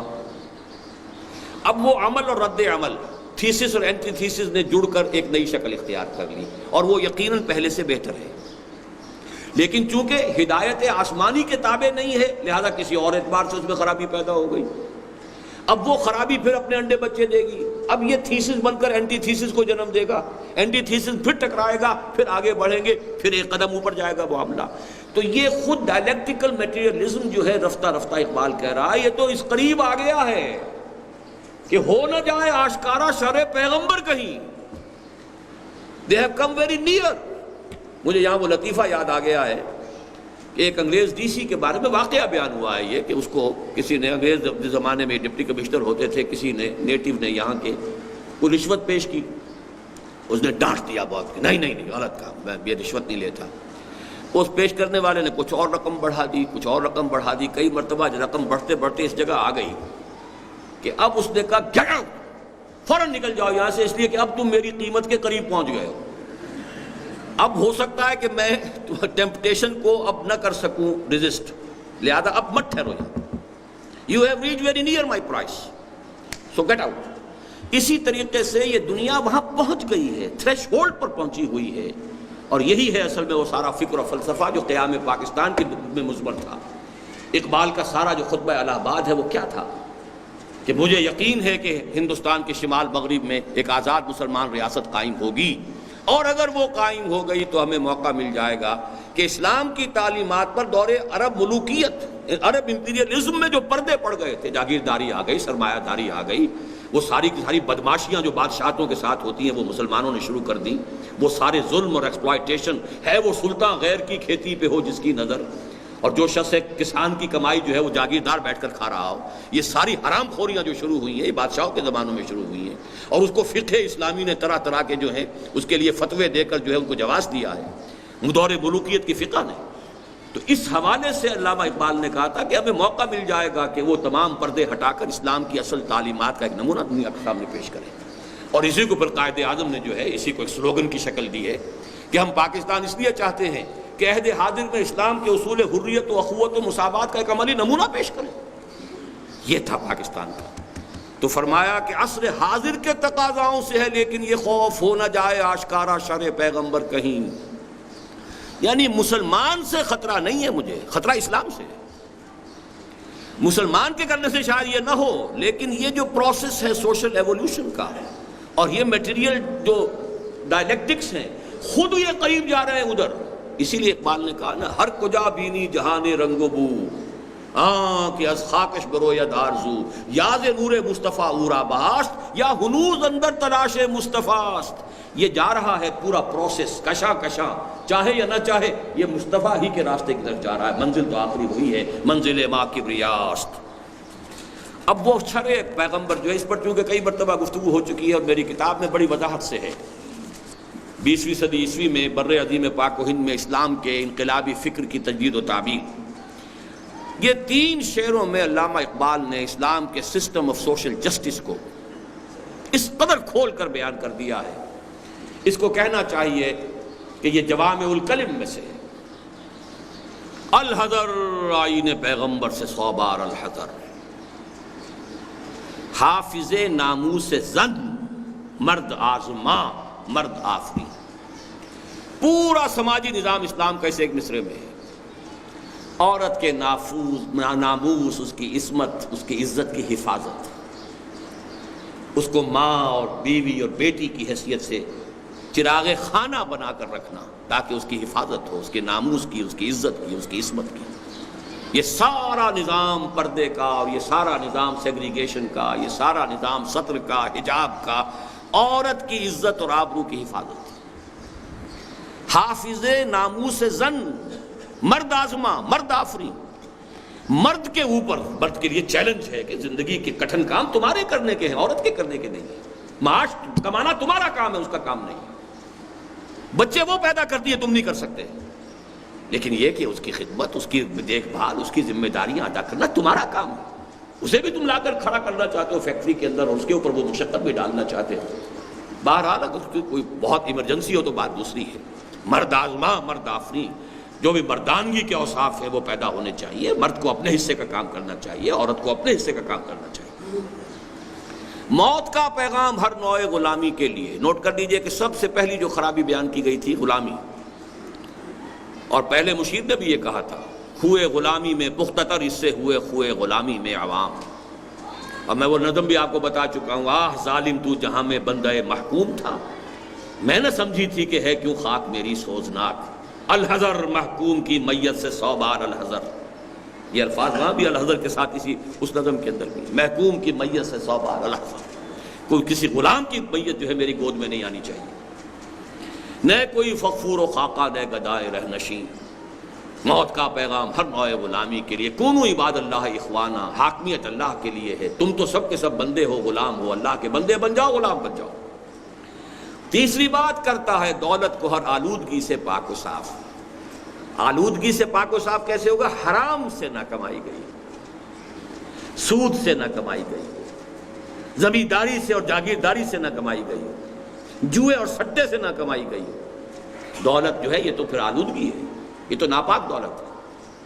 پہلی بات تو یہ کہ جو آ رہا ہے وہ پاک ہو، کرتا ہے دولت کو ہر آلودگی سے پاک و صاف، اور منعموں کو مال و دولت کا بناتا ہے امین، کہ تمہارے پاس اس آلودگی سے پاک و صاف دولت بھی جو آئی ہے اسے اپنی ملکیت نہ سمجھو، امانت سمجھو کہ یہ اللہ کی امانت ہے تمہارے پاس۔ اس میں سے جو تمہاری ضروریات ہیں وہ تمہارا حق ہے، اور جو زیادہ زائد ہے وہ دوسروں کا حق ہے۔ فی اموالہم حق للسائل والمحروم۔ اسی لیے یسألونک ماذا ینفقون قل العفو۔ اس سے بڑھ کر اور کیا فکر و عمل کا انقلاب؟ بادشاہوں کی نہیں، اللہ کی ہے یہ زمین۔ سارا امپیریلزم اور ملوکیت اور جاگیرداری، اور در حقیقت جاگیرداری ملوکیت کے پاؤں ہوتے ہیں۔ جیسے کنسلا ہوتا ہے، اس کے سینکڑوں پاؤں ہوتے ہیں، تو ایک بادشاہ کے سینکڑوں پاؤں ہوتے ہیں جاگیردار جو ہے۔ چشم عالم سے رہے پوشیدہ یہ آئیں تو خوب۔ یہ غنیمت ہے کہ خود مومن ہے محروم یقین، غنیمت ہے ابھی یہ۔ مومن کو اپنی دولت کا پتہ ہی نہیں ہے، اسے یقین ہی نہیں ہے، وہ دوسروں کے پیچھے مارا مارا پھر رہا ہے۔ وہ ثقافت مانگتا ہے کہیں ہندوستان سے اور کہیں انگلستان سے، وہ کوئی نظام مانگتا ہے تو کبھی مانگتا ہے روس سے اور کبھی مانگتا ہے امریکہ سے۔ اس کے پاس اسے معلوم ہی نہیں، محروم یقین ہے۔ اس کے پاس جو کچھ ہے اسے اس کا شعور نہیں، اسے اس کی حیثیت نہیں معلوم ہے۔ یہی بہتر الہیات میں الجھا رہے، یہ کتاب اللہ کی تعویلات میں الجھا رہے۔ یہ لگا رہے الہیات کے جو مسئلے ہیں، فلسفیانہ مسئلے ہیں، اور کتاب اللہ کی تعویلات آگے پیچھے۔ اب اس ایک شعر کی جو ہے یہ گویا کہ اگلی بند میں، آخری بند میں شرح ہے۔ توڑ ڈالیں جس کی تکبیریں طلسم شش جہات، ہو نہ روشن اس خدا اندیش کی تاریک رات۔ یہ آخری اب اس کی ہدایات ہیں اپنے ان تمام جو بھی اس کے مرید ہیں اور جو مشیر ہیں۔ پہلا کام تو یہ ہے اس مسلمان اللہ سے ڈرنے والے مسلمان کی رات تاریک ہی رہنی چاہیے، ہو نہ روشن اس خدا اندیش کی تاریک رات۔ اور وہ کس طرح تاریک ہوگی؟ ان مسائل میں الجھاؤ۔ یہ مسائل وہ ہیں جو غلام احمد قادیانی نے اٹھائے تھے اور جس کے اندر ایک بڑا طوفان اس ملک کے اندر جو ہے برپا ہو گیا تھا۔ ابن مریم مر گیا یا زندہ جاوید ہے؟ حضرت مسیح علیہ السلام کا انتقال ہو گیا یا یہ کہ وہ زندہ آسمان پر اٹھا لیے گئے؟ اس پہ طوفان بحثیں شروع ہو گئیں۔ ظاہر بات ہے جو ریشنلسٹ تھے، جو سائنٹیفک اور سائنٹیفک ریشنلزم بھی نیوٹن کے دور کا، نیوٹونین فزکس کا، وہ سب بہہ گئے اس کے اندر۔ ابن مریم مر گیا یا زندہ جاوید ہے، یہ تو اور ایک قدیم مسئلہ ہے صفات ذات حق، حق سے جدا یا عین ذات۔ یہ پرانا علم کلام کا مسئلہ لا ینحل، لیکن اس کی شرح کا اس وقت موقع نہیں ہے۔ آنے والے سے مسیح ناصری مقصود ہے یا مجدد جس میں ہو فرزند مریم کے صفات؟ یہ پھر خالص قادیانی مسئلہ ہے کہ جس کی پیشن گوئیاں احادیث میں ہیں وہ وہی حضرت مسیح نہیں ہوں گے، عیسیٰ ابن مریم جو ناصرہ میں جن کی پیدائش ہوئی تھی، ناظرت، بلکہ یہ تو کوئی ایسے مجدد ہوں گے جس میں ابن مریم کی سی صفات ہوں گی۔ ہے کلام اللہ کے الفاظ حادث یا قدیم، امت مرحوم کی ہے کس عقیدے میں نجات؟ یہ قدیم مسئلہ اسی طریقے سے تھا کہ جو عباسی دور میں پیدا ہوا تھا، قرآن مخلوق ہے یا غیر مخلوق ہے، اور الفاظ جو ہیں اس کے حادث ہیں یا قدیم ہیں۔ کیا مسلمان کے لیے کافی نہیں اس دور میں یہ الہیات کے ترشے ہوئے لات و منات؟ لات و منات دیکھیے اب یہاں پر یہی سارے مسائل اور وہی جو کچھ ہم نے کہ بنا لیا ہے، اصل جن کو توجہات کا مرکز یا ریچولز اور یا یہ الہیات کے یہ مسائل لات و منات۔ کیا نہیں کوئی غزنوی کارگہ حیات میں، بیٹھے ہیں کب سے منتظر اہل حرم کے سومنات۔ تم اسے بیگانہ رکھو عالم کردار سے، خیر اسی میں ہے قیامت تک رہے مومن غلام۔ غلامی کی جو بدترین شکل اس ملک پہ اس وقت آ رہی ہے، نوٹ کر لیجئے، وہ اقتصادی غلامی، مالیاتی غلامی۔ خوشحالی آئے گی، billions and billions of dollars آئیں گے، خوشحالی ظاہری، ہر شخص سود کے اندر جکڑا ہوا ہوگا، ہر شخص کولو کے بیل کے طریقے سے کام کرے گا۔ کولو کے بیل کو بھی کچھ نہ کچھ تو کھانے کو دینا ہی پڑتا ہے، وہ دیا جائے گا، لیکن سارا خون نچوڑ کر جو ہے وہ ورلڈ بینک اور IMF اور ان کے ذریعے سے یہودی لے جائے گا، چوز کر لے جائے گا۔ یہ نظام ہے کہ جس کے ہم گرفت میں پورے طور پر آ چکے ہیں، اور وہی ورلڈ بینک اور IMF کے گماشتے ہیں جو اصل میں اس وقت حکومت کر رہے ہیں۔ ہماری ساری ڈیٹیلڈ اب پالیسیز ان کی بن رہی ہیں۔ تم اسے بیگانہ رکھو عالم کردار سے، تا بساط زندگی میں اس کے سب مہرے ہوں مات، خیر اسی میں ہے قیامت تک رہے مومن غلام۔ چھوڑ کر اوروں کی خاطر یہ جہان بے ثبات، ہے وہی شعر و تصوف اس کے حق میں خوب تر، جو چھپا دے اس کی آنکھوں سے تماشائے حیات۔ شعر ہو، تصوف ہو، روحانی جو ہے منزلیں طے ہو رہی ہوں اور عروج ہو رہا ہو، تقرب بالنوافل ہو رہا ہے، لیکن زندگی کیا ہے، کیا ہو رہا ہے، کیا معاملہ ہے، کس کا نظام ہے، کس کا قانون ہے، کس کے لیے یہ ساری بساط، اس کا کوئی۔ ہر نفس ڈرتا ہوں اس امت کی بیداری سے میں، ہے حقیقت جس کے دین کی احتساب کائنات۔ مست رکھو ذکر و فکر صبح گاہی میں اسے، پختہ تر کر دو مزاج خانقاہی میں اسے، اسی میں لگائے رکھو۔ باقی یہ کہ کہیں جہاد کی طرف، اقامت دین کی جد و جہد کی طرف، باطل کے ساتھ پنجہ آزمائی کی طرف، حق کا بول بالا کرنے کے لیے سربکف ہونے کی کوئی اس کے اندر کوئی امنگ، کوئی آرزو پیدا نہ ہو۔ ہے وہی تیرے زمانے کا امام برحق جو تجھے حاضر و موجود سے بیزار کرے۔ یہ جو علامہ اقبال کی جو کیفیت ان اشعار کا آخری بند میں آئی ہے، جو کرب ہے اس کے اندر، درد ہے، بظاہر تو بڑا انداز جو ہے شاعرانہ ہے، لیکن واقعہ یہ ہے کہ اس میں جو سوز ہے، درد ہے، امت مسلمہ پر جو تنقید ہے، جو ان کے حالات و کوائف کے بارے میں انہیں اپنے اندر جو بھی رنج کی کیفیت محسوس ہو رہی ہے، اس کا کلائمیکس ہے علامہ اقبال کی نظم ذوق و شوق. کس سے کہوں کہ زہر ہے میرے لیے مے حیات، تازہ ہے میرے واردات، کہنا ہے بزم کائنات. کیا نہیں کوئی غزنوی کارگہ حیات میں، کب بیٹھے ہیں کب سے منتظر اہل حرم کے سومنات. اور قافلہ حجاز میں ایک حسین بھی نہیں، گرچہ ہیں تابدار ابھی گیسوئے دجلہ و فرات. بہرحال اس امید میں جو علامہ اقبال رہے ہیں، تو میں ایک بات شروع میں جو کہنا چاہتا تھا وہ میں آخر میں اب کہہ دوں کہ علامہ اقبال کا یہ معاملہ جو ہے شاعری کے ساتھ، جیسا کہ میں نے عرض کیا شروع میں گل و بلبل کی شاعری بھی تھی اور وہ فراق اور ہجر کی شاعری بھی تھی، پھر ملی شاعری آئی ہے. آخری دور جو ہے وہ خالص پیغام ہے علامہ اقبال کا، اور اس کا خلاصہ ملخص جو ہے یہ نظم ہے. چنانچہ اسی دور میں انہوں نے یہ بھی کہا، مرا یارا غزل خانے شبردن، مجھے تو لوگوں نے خام خواہ غزل خان سمجھ لیا ہے. نغمہ کو جاؤ من کو جا ساد سخن بہانہ ایست، سوئے قطار می کشم ناقہ بے زمام را. میں نے تو اس کو ذریعہ بنایا، کہاں شاعری، مجھے شاعری سے کوئی تعلق نہیں. یہ جو مسلمان قوم ہے کہ جو بکھر گئی ہے، منتشر ہو گئی ہے. قافلے میں اونٹ چلتے ہیں ساتھ ساتھ ایک قطار کے اندر، سوئے قطار می کشم، یہ ناقائیں جتنی ہیں اور یہ جو اونٹ ہیں اور اونٹنیاں ہیں یہ بکھر گئی، منتشر ہو گئیں.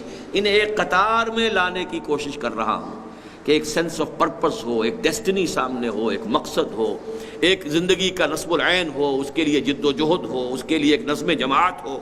چنانچہ میں آپ سے آخری بات جو عرض کر رہا ہوں وہ یہ ہے کہ علامہ اقبال نے، میں بلکہ تذکرہ کر دوں کہ ڈاکٹر برہان احمد فاروقی رحمہ اللہ، ابھی زیادہ دن نہیں ہوئے ان کے انتقال کو، انہوں نے اپنی زندگی کے آخری دور میں ایک بہت بڑا احسان کیا ہے ہم پر. انہوں نے کچھ خط و کتابت ریلیز کی ہے ایک کتاب کی شکل میں، جو 7 فرینڈز کالونی ملتان روڈ سے مل سکتی ہے، جو آل پاکستان ایجوکیشن کانگریس کا ایک مرکز ہے. اس سے ثابت ہوا ہے کہ بالکل انہی ایام میں جبکہ علامہ اقبال نے یہ نظم کہی ہے، وہ بیعت کے اصول پر ایک خالص دینی جماعت بنانے کی تیاری کر رہے تھے. یعنی مسلم لیگ کے لیے جو کام کیا انہوں نے، جس نہج پر کیا، وہ سب کو معلوم ہے. لیکن وہ خط و کتابت جو ہوئی ہے اور اس کے لیے باقاعدہ بیعت نامہ تیار ہو گیا ہے اور اس کے لیے سارے میدان ہموار ہو چکا تھا، لیکن بعد میں کچھ اپنے ساتھیوں کی طرف سے ان کی کم ہمتی سے بددل ہو کر وہ بات رہ گئی. لیکن وہ پوری تفصیل کہ سوئے قطار بھی کشم ناقہ بے زبام را، کہ بیعت کی بنیاد پر، اور خاص طور پر نفی کی ہے یہ جمہوری ادارے اور اس طرح کی جماعتیں بنانا، یہ بالکل غلط کام ہے. اصل طریقہ ہے بیعت کی بنیاد پر، امارت کے اصول پر جماعت بنانا، تاکہ وہ دین کی اقامت کے لیے اس ابلیس کے ساتھ پنجہ آزمائی اس کے بغیر نہیں ہو سکتی. ایک ایسی جماعت کہ جو ایک شخص سے بیعت کر کے سم و طاعت فی المعروف کے رشتے کے اندر منسلک ہو چکی ہے، اس کے بغیر ابلیسی قوتوں کا مقابلہ ناممکن. وقت اگرچہ زیادہ ہو گیا ہے، میں 15 منٹ آپ کے اور دوں گا آج، پھر دو جمعوں کی چھٹی آپ کو دے رہا ہوں. اس کے بعد میں نے عرض کیا تھا 15 دن پہلے یہاں کہ پاکستان میں حکومت کی تبدیلی کا موسم شروع ہو چکا ہے، اور سن 77 کی سی صورتحال شاید جلدی پیدا ہو جائے. اب آپ نے دیکھ لیا اس کے شواہد جو آئے ہیں. آج ایک تعلیم یافتہ نوجوان اور ایک باقاعدہ سیاسی عہدیدار، عام کارکن نہیں، اس کی ہلاکت کا معاملہ ہو گیا ہے، اور یہ گویا کہ جلتی پر تیل ڈالنے والی بات ہو جائے گی. اور اس میں وہ سارے اب موجود ہیں امکانات جو ہیں، پوٹینشیلٹیز کے کوئی بڑی تحریک جو ہے اٹھ کھڑی ہو. لیکن یہ کہ میں نے پچھلی مرتبہ بھی کہا تھا، اب پھر کہہ رہا ہوں، اب جب یہ ہنگامہ ہوگا، جب شور ہوگا، جب سب کچھ ہوگا، تو اسلام کا نام بھی آئے گا، دین کا نام بھی اچھلے گا. کچھ مولوی حضرات بھی نمایاں ہوں گے، کچھ ان کے جو بیانات بھی ہیں وہ شہ سرخیوں سے آئیں گے. لیکن اچھی طرح سمجھ لیجئے کہ نظام کا بدلنا اور شے ہے، چہروں اور ہاتھوں کا بدلنا اور شے. اگر اس فرق کو ملحوظ نہیں رکھیں گے تو بہت سے ساتھی ہوتے ہیں اپنی سادہ دلی میں، اہل الجنت بلہن، وہ سادہ دلی جو ہے، ان کی سادہ دلی میں وہ پھر بہہ جاتے ہیں ان چیزوں کے اندر. ہمارا معاملہ یہ ہے کہ ہمیں اپنی پوری توجہ مرکوز کرنی ہے اس ابلیسیت کے مقابلے کے لیے ایک منظم قوت فراہم کرنے کی. باقی تو سب اس کے مرید ہیں، وہ کوئی بھی ہو. اس وقت جو بھی سیاسی عنصر اس ملک میں ہے وہ امریکہ کی گرفت سے باہر جا سکتا ہی نہیں. کوئی انقلابی قیادت کے جو لوگوں میں مرنے کا مادہ پیدا کر دے، اور بہت بڑی تعداد میں مرنے والے لوگ، اس کے بغیر نہیں ہوگا. تو اس کو اپنے ذہن میں رکھیے، اپنی توجہات کو ادھر ادھر بھٹکنے نہ دیجیے. ایک میں نے پیشن گوئی اور بھی کی تھی، اس وقت بھی کچھ ہلکی سی خبر بھی تھی ملاقات کی، لیکن آج وہ بیان بھی باقاعدہ مولانا نورانی میاں کا آ گیا ہے کہ نواز شریف صاحب کے ساتھ اتحاد ممکن ہے. میں نے کہا بھی تھا کہ یہ نیچرل الائنس ہوگا، اور میں ویلکم کرتا ہوں، اب بھی ویلکم کرتا ہوں. نے بارہا کہا ہے کہ اصل میں جو ماضی کے جو بھی ایک تقسیمیں ہمارے ہاں تھیں اس کے اعتبار سے جو بریلوی مکتب فکر کے علماء ہیں یا ان کے جو سیاسی حضرات ہیں ان کو مسلم لیگ کے ساتھ ہی رشتہ جوڑنا چاہیے، اسی کے ساتھ تعلق اختیار کرنا چاہیے، تاکہ جو بھی ہمارے ہاں سیاست ہے اس میں جو بھی ایک استحکام پیدا ہوا ہے اس حوالے سے کہ اب ایک مضبوط جماعت مقابلے میں ہے. جو غلط نظام ہے جو چل رہا ہے اس نظام کو تو کم سے کم جو اس کے اصول ہیں اس کے مطابق چلایا جائے. تو اس حوالے سے ٹو پارٹی جو ایک صورت بن چکی ہے ہمارے ہاں اسی کو رکھنا چاہیے. باقی یہ کہ بقیہ مذہبی جماعتیں کیا کریں گی، وہ ملی یکجہتی کونسل کا تو ایک گویا کہ بڑا حصہ اگر اس طریقے سے کٹ جاتا ہے تو مجھے پہلے بھی کوئی امید نہیں تھی، اب بھی کوئی امید نہیں ہے کہ کوئی بھی انتخابی اتحاد مذہبی جماعتوں کا ہو سکے. واللہ عالم. ایک بات سپریم کورٹ کے فیصلے کے بارے میں عرض کرنی ہے کہ میرے نزدیک نہایت خوش آئند بات ہے. جو جدید ریاست کے 3 پلرز ہوتے ہیں ان میں ایک اعتبار سے کہ دستور کی کسٹوڈین ہوتی ہے جوڈیشری، تو اگرچہ عملی حصہ ایگزیکٹو کا زیادہ ہے اور عملی حصہ جو ہے وہ لیجسلیچر کا زیادہ ہے، لیکن اس میں توازن قائم کرنا یہ در حقیقت جوڈیشری کا کام ہے. اور یہ ادارہ ہمارے ہاں بالکل برباد ہو گیا تھا، اس کی جو بھی پریسٹیج ہے وہ ختم ہو چکی تھی، اس کی توہین و تذلیل ہو چکی تھی، اس کا تقدس سارا پامال ہو چکا تھا. تو میں سمجھتا ہوں کہ یہ بھی در حقیقت ہمارے اور بھارت کے حالات میں جو مشابہت ہے اس کی ایک علامت ہے کہ وہاں پر بھی جوڈیشری نے ایک طریقے سے جو ہے وہ ایک بغاوت کی ہے، اور یہاں پر بھی انہوں نے جو فیصلہ دیا ہے اس سے یہ کہ ان کا بھی ایک اپنی سیلف رسپیکٹ بھی بحال ہوئی ہے اور عوام کے اندر بھی اعتماد بحال ہوا. اگرچہ اس سے جو اندیشے ہیں اب شریعت کورٹ کے وغیرہ کے، یہ چیزیں میں پہلے بھی کہتا رہا ہوں کہ یوز لیس، ایبسولوٹلی میننگ لیس، یوز لیس انسٹیٹیوشنز ہیں. یہ چند مولویوں کو بہت اچھی اچھی تنخواہیں وغیرہ ملتی رہی ہیں، اللہ خیر صلی اللہ، اس کے سوا کچھ نہیں، اس کا کچھ حاصل نہیں ہوا ہے. اور یہ سارا کام جو ضیاء الحق صاحب نے کیا تھا انفاؤنڈڈ تھا، بنیادیں تھی نہیں، اور غلط سلط انٹ شنٹ جو ہے وہ دستور کے اندر ادھر سے ادھر ادھر سے ادھر کر دیا. حالانکہ سوچ سمجھ کے کوئی بات ہوتی تو جو چیز اس کے منافی تھی اس کو نکالتے، لیکن وہ نہیں، بس وہ ایڈہاکزم جو تھا کہ وقتی طور پر اپنی حکومت کو چلانا ہے جتنا بھی لمبا چل جائے. تو اس کا جو ہے وہ نتائج سامنے آ رہے ہیں، دیکھیں گے جو بھی اللہ کو منظور ہو. اقول قولی ھذا واستغفر اللہ لی ولکم ولسائر المسلمین والمسلمات.